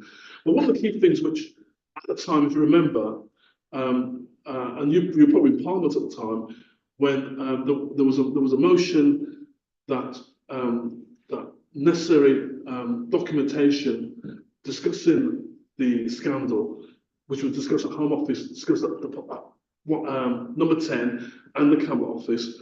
And if you remember, there was a vote which a lot of Conservative MPs blocked around giving any further evidence and information around the true nature of how the scandal first occurred. The compromise, as you know, was the Wendy Williams Lessons Learned review. And I think Wendy did a sterling job under the circumstances. But what was quite clear when Wendy did her report, she did not have access to certain papers from the Cabinet Office, and she didn't have any papers or information what was discussed at number 10. So that's why I think it's still important to have a statutory inquiry into the scandal. And I know people want to say, what's the point of having this? But I think for the record, it's important, because I think if you speak to any Windrush survivor, they still feel aggrieved that they've not been given the opportunity to tell their truth, which is really important. And that is why when the government dropped the idea of these reconciliation events as part of Wendy's recommendations, it's almost like a kick in the teeth, almost like you don't want to hear our lived experience. So that's why I think, again, in the manifesto, we think that there should be a statutory inquiry to look at Windrush, yeah? And the final bit, just to talk about, has anyone served in the armed forces? Anyone here? Has anyone served? served in the armed forces? Did you have your hand up, Roland? Yeah. You served in the armed forces? Okay, kept it very quiet, didn't it? But what can I write down? I'll have to explore a bit later. So, as you know, there's been lots of evidence over the last 20, 30 years of people, when people are discharged from the armed forces, there is increase in drugs, alcohol intake. It's been estimated, particularly in places like London, 1 in 5 rough sleepers are ex-squaddies. So there's been, over the last 20, 15, 20 years, in Parliament, there's been a cross-party coalition to give more recognition for those who have left the armed forces and fallen on bad times. There is a thing called the Covenant. Anyone's familiar with that?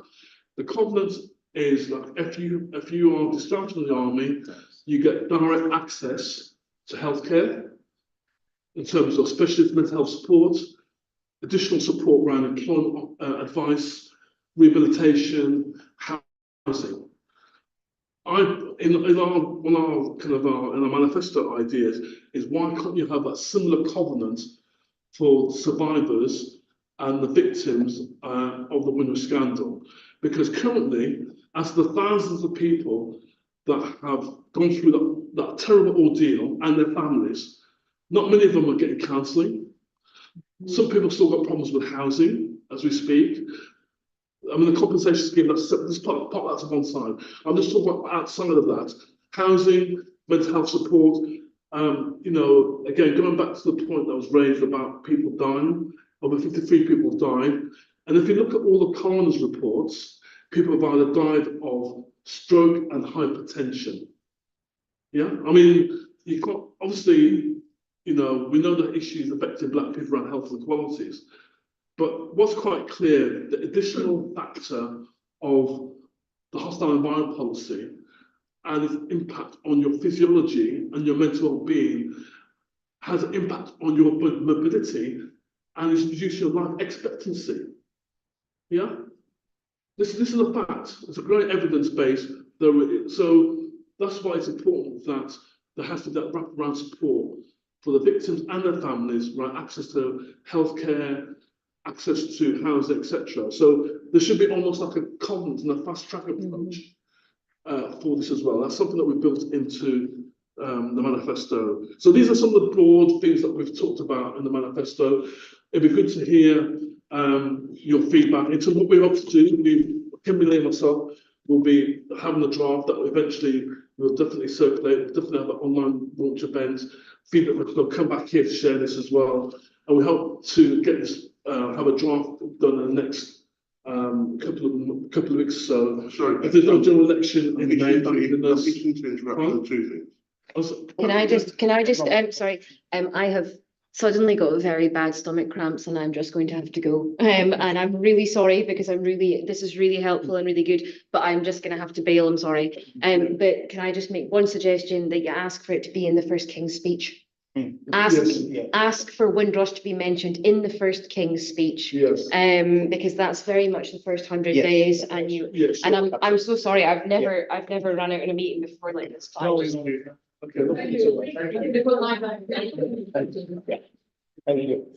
Just before I Thank you. So basically, what Patrick has done, Patrick has given us some broad points of what will be in the manifesto, but we need some further comments from you, if any new things that need to be said. So we'll take some question on this. So that was the first one, this one here, and then gentleman at the back, and then this. I come to you and this lady here. Sorry, and for the notes, could people say their name or organisation? Yes, please. If you just say your name and your organisation as you speak, that would help for the notes. I'm Anna Jai from Go Africa Community Hub, CIC. I just wanted to ask you more questions about the Africa point of view, and how would you like the African community to be involved or understand their involvement in the Windrush? What, in terms of the manifesto or generally?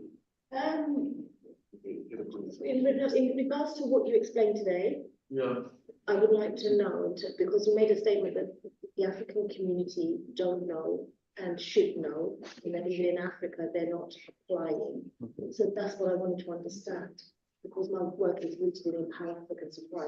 I wanted to understand what is it that is missing, that they don't understand the connection, because I don't understand the connection. Yes, so at this point, it's about Africa don't see Windrush as something that they're part of. And that's what I wanted to Yeah, and what we're trying to do with our campaign is to emphasize that Windrush is a global issue affecting people from 65 countries. So until they start to have the conversation, you know, because we've done this with African community, until we start to have the conversation, they don't know. So that's important. And it was the same, it's exactly the same with other communities from Southeast Asia and other places. Just what I wanted to say was, I was invited to join the Redbridge Green Forum about 10 years ago. Yeah. And this is something I've been bringing up ever since, because the forum is not diverse at all. About a year ago, I asked if we can have a meeting with the Afro-Caribbean community. Their churchgoers do, they have faith. Yes. And on the agenda, it is put Windrush. Never happened. Because they don't see, they don't accept me there, because when I went in there, they realized I'm from the Caribbean. There are issues, and clearly, you know, we know there are issues with communities. I mean, we try to sort of, you know, cut through a lot of that, and we reach out to organization, church, religious bodies, etc., just to get the information out to people. Let me just take a couple more questions because it may relate. There was a quick, gentleman's gone. So the question here, and then I come to you. Hello, my name is Reverend Dorrit from the Joint Council. Well, one moment, please. I can't hear properly. My name is Reverend Dorrit from the Joint Council of Churches for All Nations.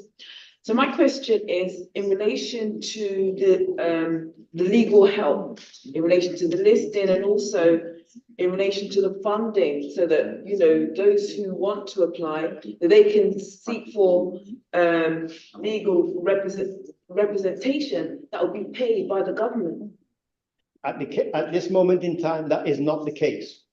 Patrick has just mentioned, there is no, the scheme is not legal aided. That's part of the HOC in the manifesto. Yeah, because at the moment we have a scheme that individual is expected to complete the application, 22 pages and 44-page application on their own, just using guidance notes. And what we find that people do not understand the questions, and some people have difficulty, physical difficulty, as well as learning difficulty, to understand all these issues. And then we know also when individuals complete the application on their own, the chances are it return a nil offer, or the very minimum offer. When they seek help from an advocate, and I'll be promoting the work we're doing in Liverpool around advocacy, which is a legal work where people come to us and they get free help to complete the application or to rectify their status. But ordinarily, we're expected just to do it ourselves. Yeah, that's how the scheme is designed. So we're challenging it. This is one of the reasons why we're challenging, you know, access to legal advice. And we think there's a better way of doing this. I mean, you know, there's been Sorry, can we open this up so people can ask questions? There's a lot of talking, but people aren't being given a chance to ask questions. Because I've been sat here now since the start, and there's been no opportunity to ask questions. So can you include everybody and not just talk, but let people talk? Yeah, but that was a response to the question. So okay, we, you know, I've got questions. Yeah, So people have got questions. Give them a chance to ask their questions. Yeah, but I didn't see your hand. I've just put it up just now. You're still talking. Okay, and that gentleman, he moved around and said, "Where is he?" Well, he disappeared. Yeah. Okay. So listen. Let's just you know, use the rest of the time just to respond to what Patrick has said in terms of the manifesto, so we can go along. So, gentlemen, you're going back to your seat now. Yes. I'm Richard. Yeah. I'm Richard. I was at the last meeting. Yes. Yes. I'm a financial broker in this country and a legal advisor. I'm an expert in finance. I've studied in finance over years. and I've traveled this country. My wife was born here, my kids are born here, of a Windrush generation. I wasn't born here. I want to make that understood. However, I am prepared, given the circumstances of this Windrush event, to devote myself somehow, based on whatever knowledge I can, input in this. However, I have some serious questions. I was listening to the presentation, the meeting we had last Saturday. Now, Professor Patrick, I've listened to your presentation. I just actually listened to your presentation about the manifesto and the MP. We have these people in the rooms, but we cannot somehow drive something to them. That's what I want to disappoint me.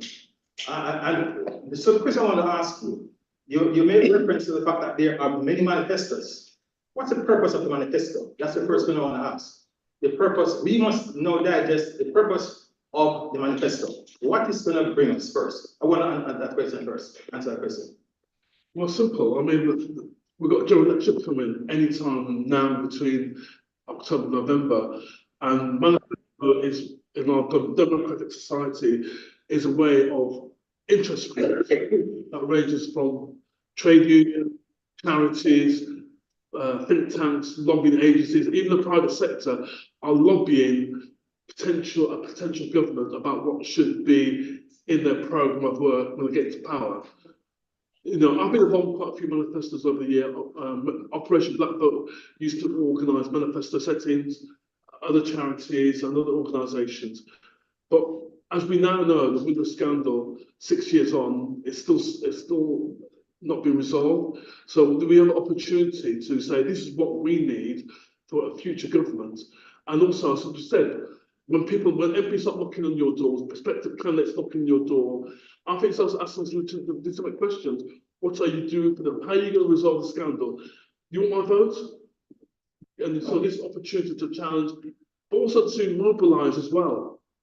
Right. Manifesto is part of our DNA in this country. I understand that. I understand that. Yes, thanks for that bit of explanation. It isn't sufficient for me, anyhow.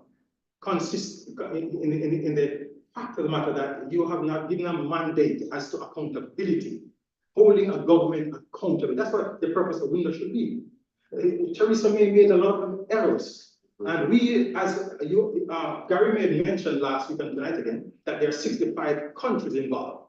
How many persons are represented here in these meetings from these 65 countries? If we're going to push forward this, they are looking at what we are doing. We are fragmented. It's too fragmented in terms of the objectives. So what I'm simply saying is that we need to identify among the 65 countries that are affected by this, bring them on board.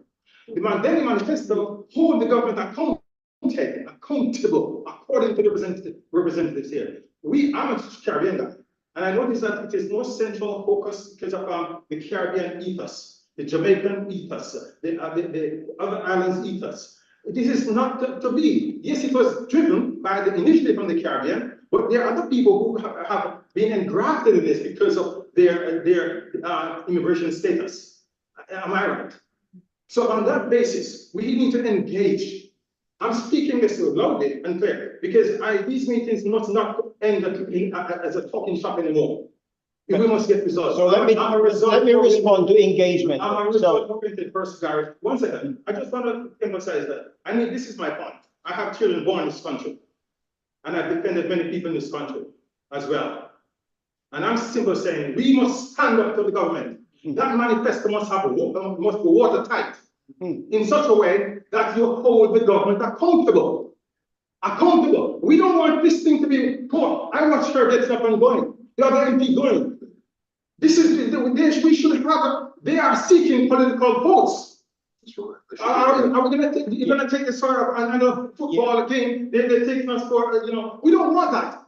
If they come to my door, yes, I'm voting for you for this. If any government go in power, we must hold them accountable to why the other nations under the beneficiaries, the European Union, get their settlement. Why is this continuing and dragging out as a black people? Caribbean black people, come on. We are so affected from Africa to the Caribbean. Listen, we need unity. Yeah, but I agree with you. What you're saying is not wrong, but tell me, how are we going to do this? people make a lot of statements. It's about action. Yes? Right? And one moment. People who say things that.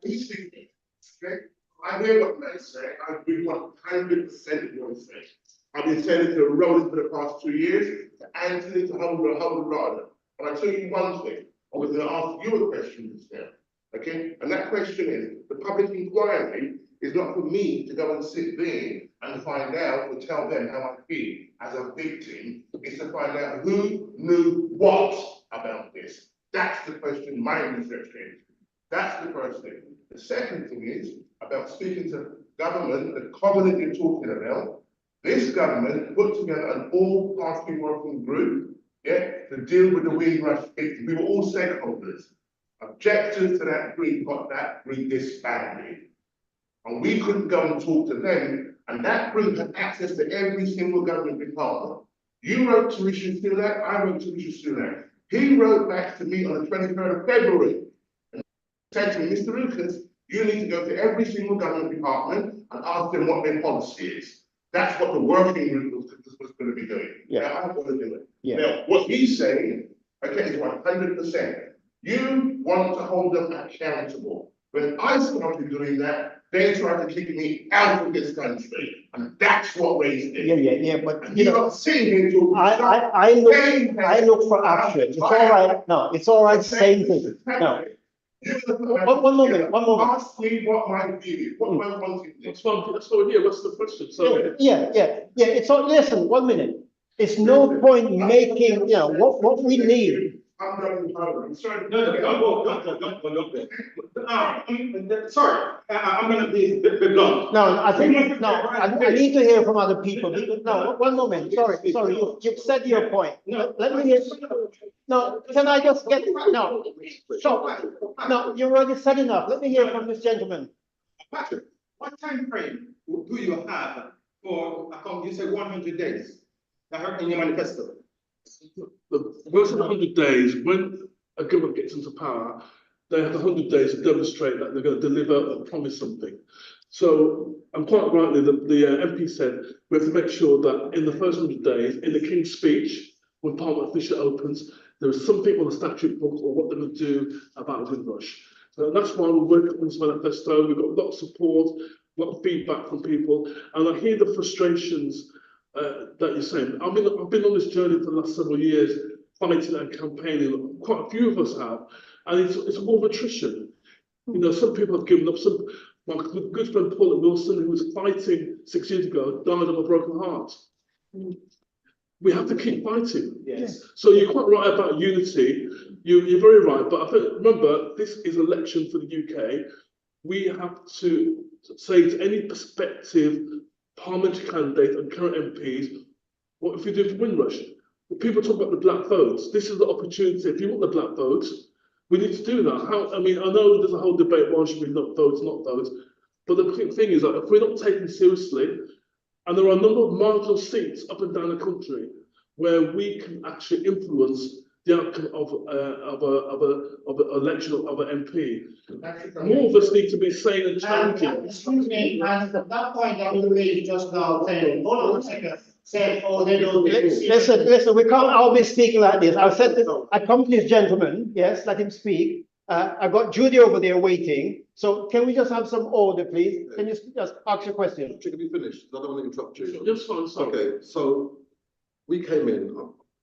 We didn't know about the previous meetings. We got a text from social media saying the meeting's on today. It was very short notice. I sent it out. A friend came along. Some other people have signed up to Zoom. So there's a problem there. Is that information is not getting out enough beforehand to let people know about this. I'm surprised it's such a little turnout because it's such a huge issue that we're discussing. So I'm surprised that this place isn't packed. That's the first thing. The second thing is you said that during your announcement at the beginning, there will be MPs here coming in and talking to us and listening. For me, it's so vital that the MPs should be here. Why aren't they here? That's another thing. It's a good question. That's nothing I'm concerned about. So when Patrick talked about people having concerns about the form, I understand that there's an age issue. There's whether it's a learning disability or whatever, and people haven't got the time or people are ill. You talked about people having to jump through hoops to fill out this form, it's 22 pages or whatever. Why can't there be a body or a group of people that understand the form that can help these older people fill out the form? But there is a body. I made it quite clear. There is advocacy to assist individuals with their claim. It's assisting everybody. Even money.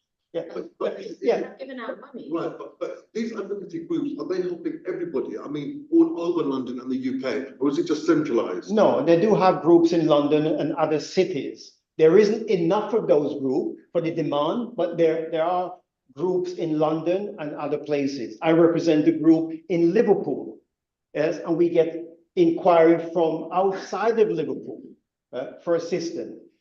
The point is, and this is important, the frustration of people, there's two issues. People are not coming forward to make a claim. That's one issue. People don't understand how to come forward or where to go. It's another issue. People are fearful of coming forward and identifying themselves to make a claim because they don't know what the consequence would be. They see deportation, they read about other people being deported, they're fearful. So when they come to an advocate, right, we don't work for the Home Office, we assist them and help them through that process, a slow, long process, okay, to get a claim on paper back to the Home Office. Okay. Right, okay. Well, I'm just very quickly, I know people, sorry, can I just quickly finish my point? Yeah. I know people, I'm from Hackney, we're from Hackney. I know people who, as you said, are fearful, people who are not quite sure that they've got whatever reasons. They need to speak to an organisation or a person that can reassure them and say, look, you're going to be fine, you won't be deported, this is not a trick, we're not trying to catch you. There are people that don't know that advocacy exists, and there are people that need to have like a kind of buddy system where they can be reassured by somebody who's official to say, we can help you, we can work through this form with you, and we can assure you, you will not be deported. Please come forward, tell your friends to come forward to fill out the form to make a claim. That's not happening in certain parts of Hackney. It is happening. I have to say, there's been a lot of work in Hackney around advocacy. Hackney Law Centre, Claudia Jones, and quite, over the last 5 years, the Hackney Council have given additional funding to a number of groups to do advocacy work around Windrush. Karen Williams, who's the cabinet member for equalities and the Windrush champion for the council, has done a lot of work in Hackney. I've been to quite a few of the meetings. Glenn Caesar's from Hackney, she does a lot of work. I've met Glenn. So, I mean, there's been, actually, Hackney's done more. If you talk about boroughs, I can think about half a dozen boroughs where there's been consistent work. Lambeth, Hackney, bits of Brent, bits of Newham. It's not consistent. Part of the reason why it's not consistent, the government have not funded advocacy work. Action for Race Equality, which Kimberley works for, they worked with a number of funders and philanthropists. We raised about £1 million, and we are funding over 20 groups around the country to do basic advocacy work, including the work that's happening in Liverpool and other parts of the country. The government have not given funding for advocacy work. There's no legal aid. A lot of Windrush victims go to lawyers, they get charged 30%, 40%, no win, no fee basis. It's outrageous. That's why this manifesto is important. And that's what people are facing. It's people I speak to in Hackney, they say they're not getting any help, and they've got older people. But the information is there in Hackney. The information is in Hackney. So if there's an organisation that I can then say, these are the people to reach out to. I'm gonna take, yeah. And the council have been doing a lot of work. Let me just get these questions. Yeah, sorry. I'm going to take 2 questions online because it's now 7:45 and we have to clear this room by 8 o'clock. Okay. Yeah. Then you've got So Patricia, and then Valerie. yes, please, your question. Patricia, do you want to unmute, please? Yeah, ask the question. Hello, can you hear me? Yes, we can. Okay, good afternoon. Patricia McIntosh. I'm a victim. Well, I'm not a victim. I'm a child of God. However, my concern, having gone through a part of the process and now going through the compensation scheme for the last 3 years, My concern is this 2 year, my husband and I, both of us, have been in this situation for 33 years total, where we came up as children, had our passports, British passports from, well, my passport was issued in Barbados when I was a child, and my husband came up on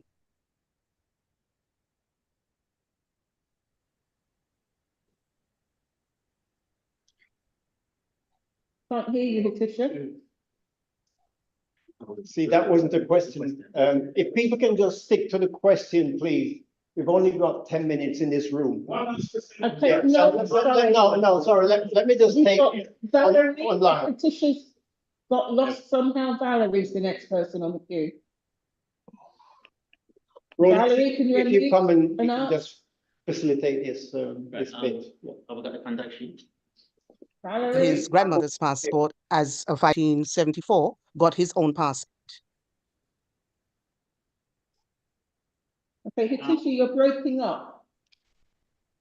Letitia, we can hear you still. I think she's dropping off. What I would suggest you do is attend the Sunday chat, because your case seems to be one that needs to be discussed. And it's not a question, it's It's more not a comment. question. So how many minutes have we got, Julie?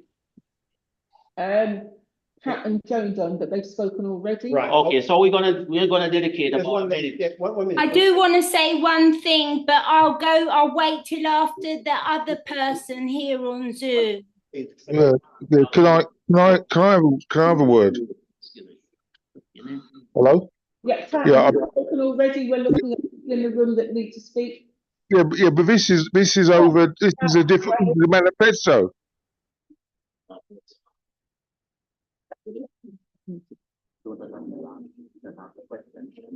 Well, this is HUK Krista wanted to answer a question or say something. And there's a guy at the end who's not spoken.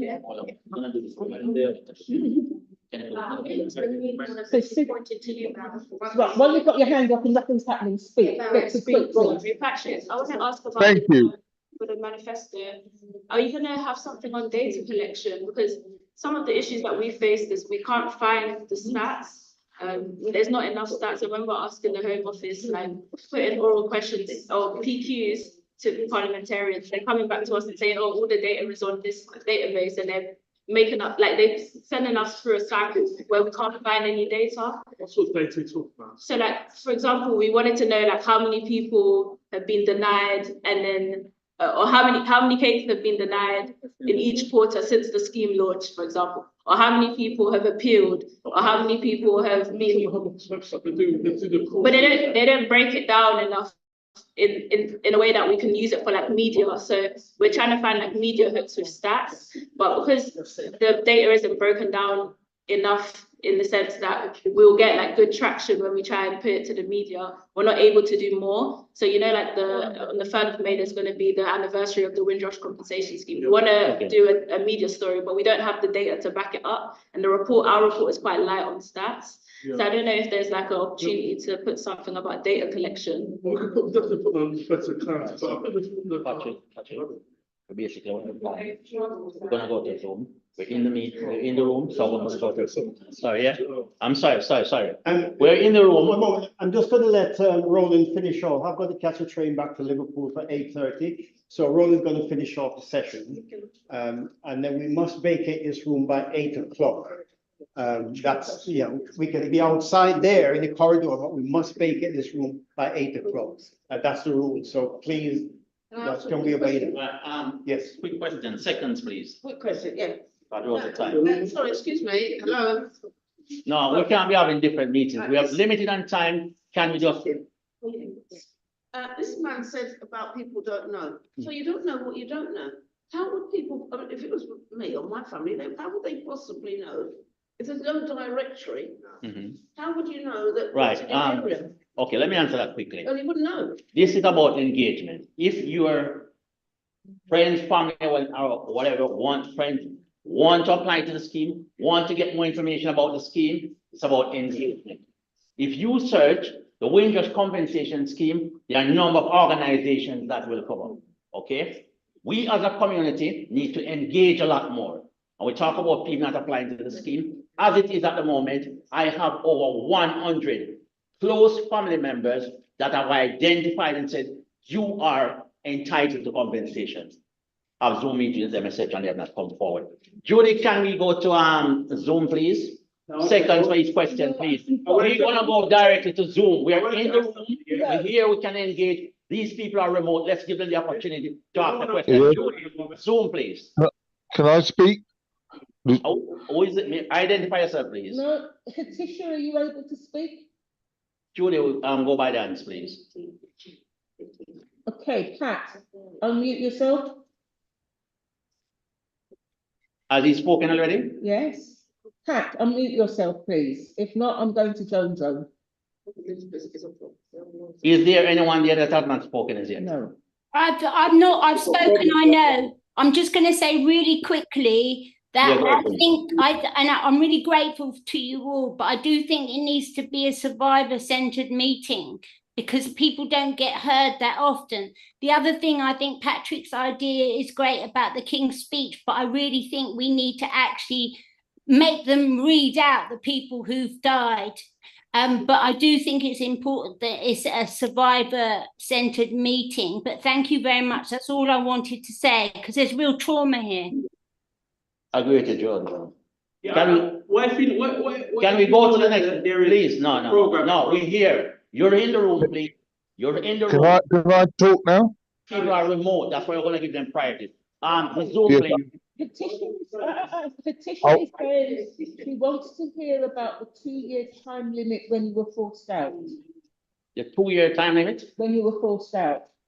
Is that indefinite leave to remain? Indefinite leave to remain. It came from a Commonwealth country before the 1st of January 1973 or 89. In some cases, you would have had indefinite leave to remain. If you left the UK and out of the UK for more than 2 years, your indefinite leave to remain would have lapsed. I've got to raise it because we're out of time. We've got to be out of this room within 7 minutes. You have to leave at 8 o'clock. Okay, I've put a link to your website in the chat so that Letitia and others can look that up at their leisure. Yeah. Yeah, and there are other organizations.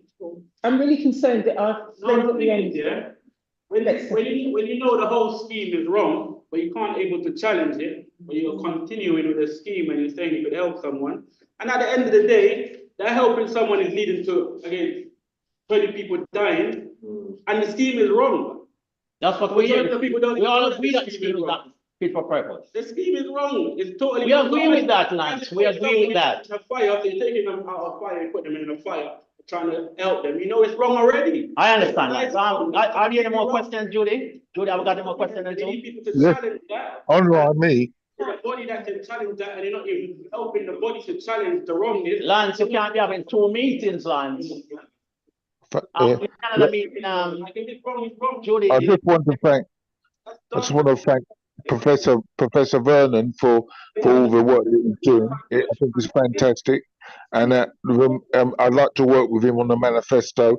And we should get legal aid for law centres. I'm from Haringey and Enfield Law Centre, and I think that's the way to go. And what do you think about a commissioner? About the Labour Party's talking about a commissioner for Windrush. Sorry, somebody's talking to Patrick who can't actually hear your question. Pat wants to know what you think about having a commissioner, and he wants to work with you on the manifesto. Okay, can you put it down, please? A commissioner? Yeah. Sorry, Pat, unmute yourself and explain what you mean by having a commissioner. I know it's wrong. Maybe a Windrush commission. Oh, you mean the Windrush? Yeah, that's something that the Labour Party said if it gets to power, they'll appoint a Windrush commissioner to implement the recommendations of the lesson learned review.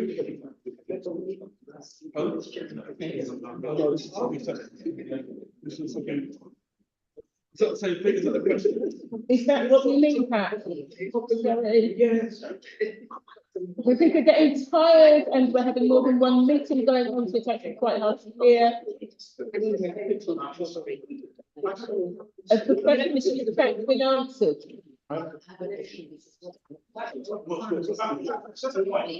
Make it clear in this manifesto, the entitlement.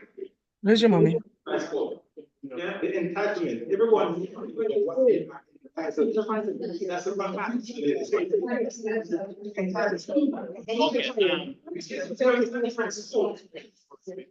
Right, we can go, so we're gonna have to-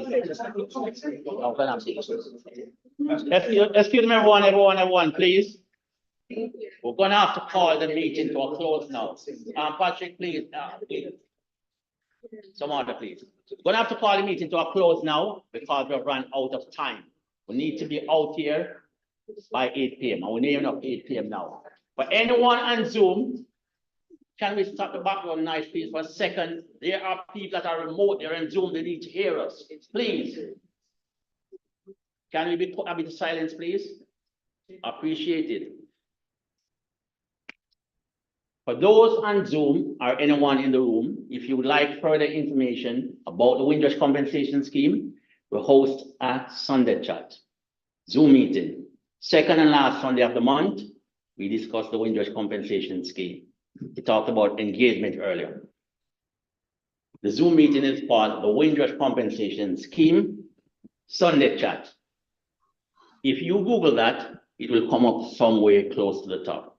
We discuss the Windrush compensation scheme and the Windrush compensation scheme only, nothing else.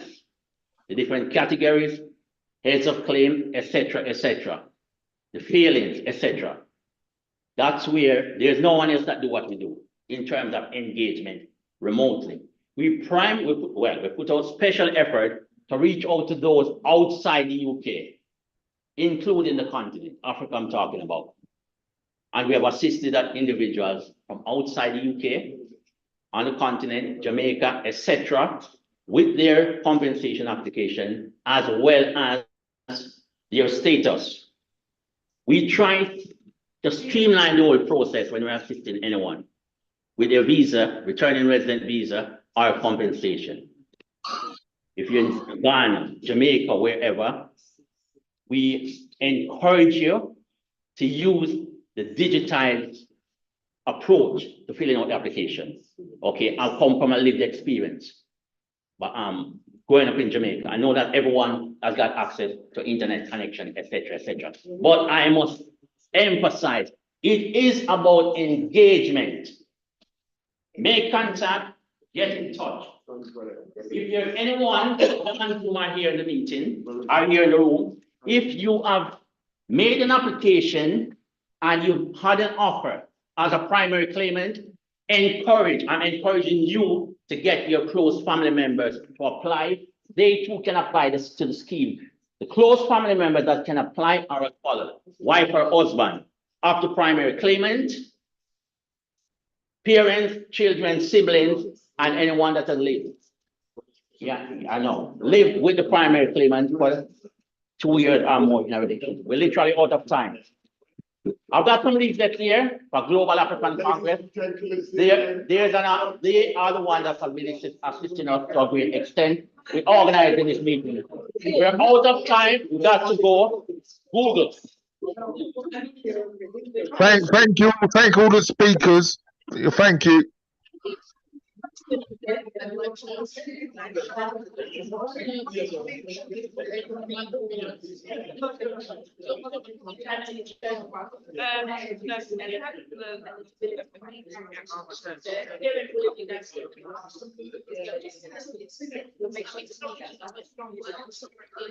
Thank you all. Thank you. Thank you. Thank you. Take care, everybody. Yeah, thank you. Take care. I think it's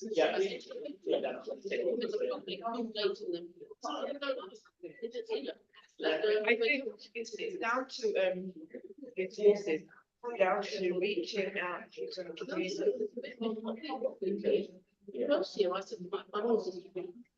You put the telephone number, please. First year I said, we've got to have Windrush service. So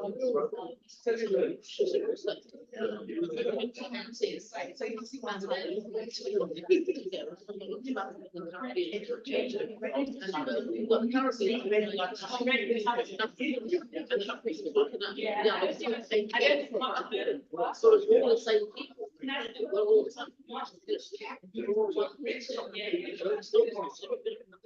We're all the thing is, I explained to you what was going on. I don't have that to say, but honestly, I said, John, Sunday, you've got a prayer warrior. We've got the choir will sing the song, we've got the children who want to do education, and currently one is also employing the. So it's still only so to me. It's my boss. And then yes. Next day, that's what they want to get it.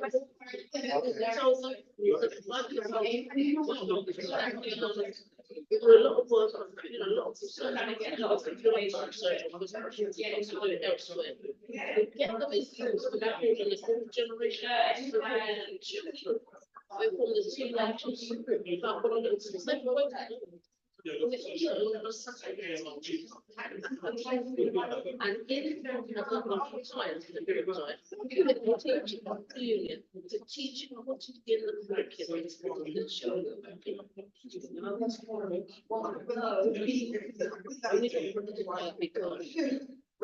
Yeah. We need that.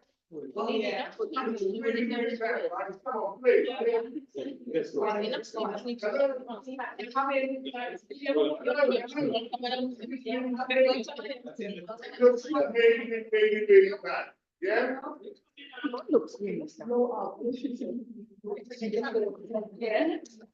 I'll inquire to make sure you've got everything. You know, into this year, is that one we've got to be? Sorry? People actually coming into this year, that we have to be. Yeah, I'll ask Mary how many people want some, Well, and then I'll get him to distribute. I'm gonna get them. The thing is, I'm not teaching, I'm going to conference. And we've got the big 2,000 people. But we don't have to.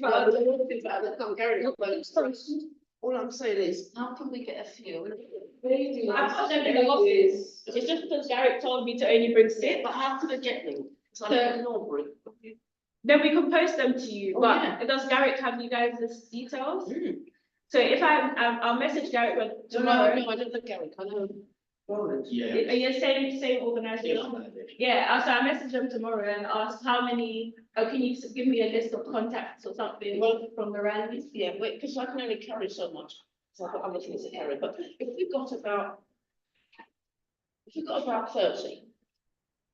Yeah, I have to look and see how many we have. Get 20. But depending on, 20 is good. Well, the- how do we get them? Because I live in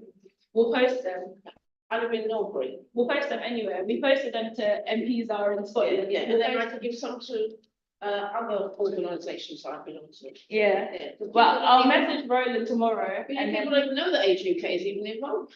yeah, well, we're trying to get out there, but this is the way. I'll tell you what these are, fryer officer is HUK, right, it's asleep.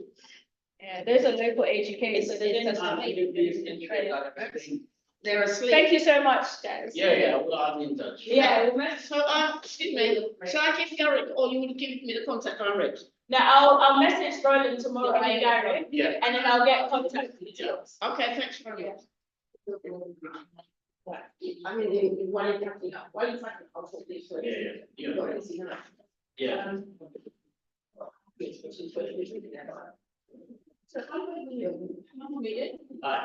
Yeah. And you shut them front. Yes. So, yeah, we not actually support the organisation. Mhm. We're employed, seeking of what can we do. Right, so, We've got conference, yeah. yeah, Not schools for the first time, we don't. which conference is that? The teacher. Where is it gonna be? Almost. Okay, yeah. When you say a teachers conference, what do you mean by a teachers conference? Okay. Is it NEU? Sorry, when you say a teachers conference, what do you mean? Is it NEU or something? NEU. So it's their national conference? Yeah, no, we have the annual conference, Yeah, which is going to be in April, 2nd to the 6th in Bournemouth. yeah. But we have a store, we've never had a Windrush store, you know, and so we got, I used to say it all the 6 months ago, we have a Windrush store. So at the Windrush store, we want to put out mixture of information, because we've got people coming across England and Wales. Yeah, I've got a suitcase, only suitcase, so I can't take too much. But if we've got some details, yeah. we can say, you know. If you're having a national conference, I'm in unison.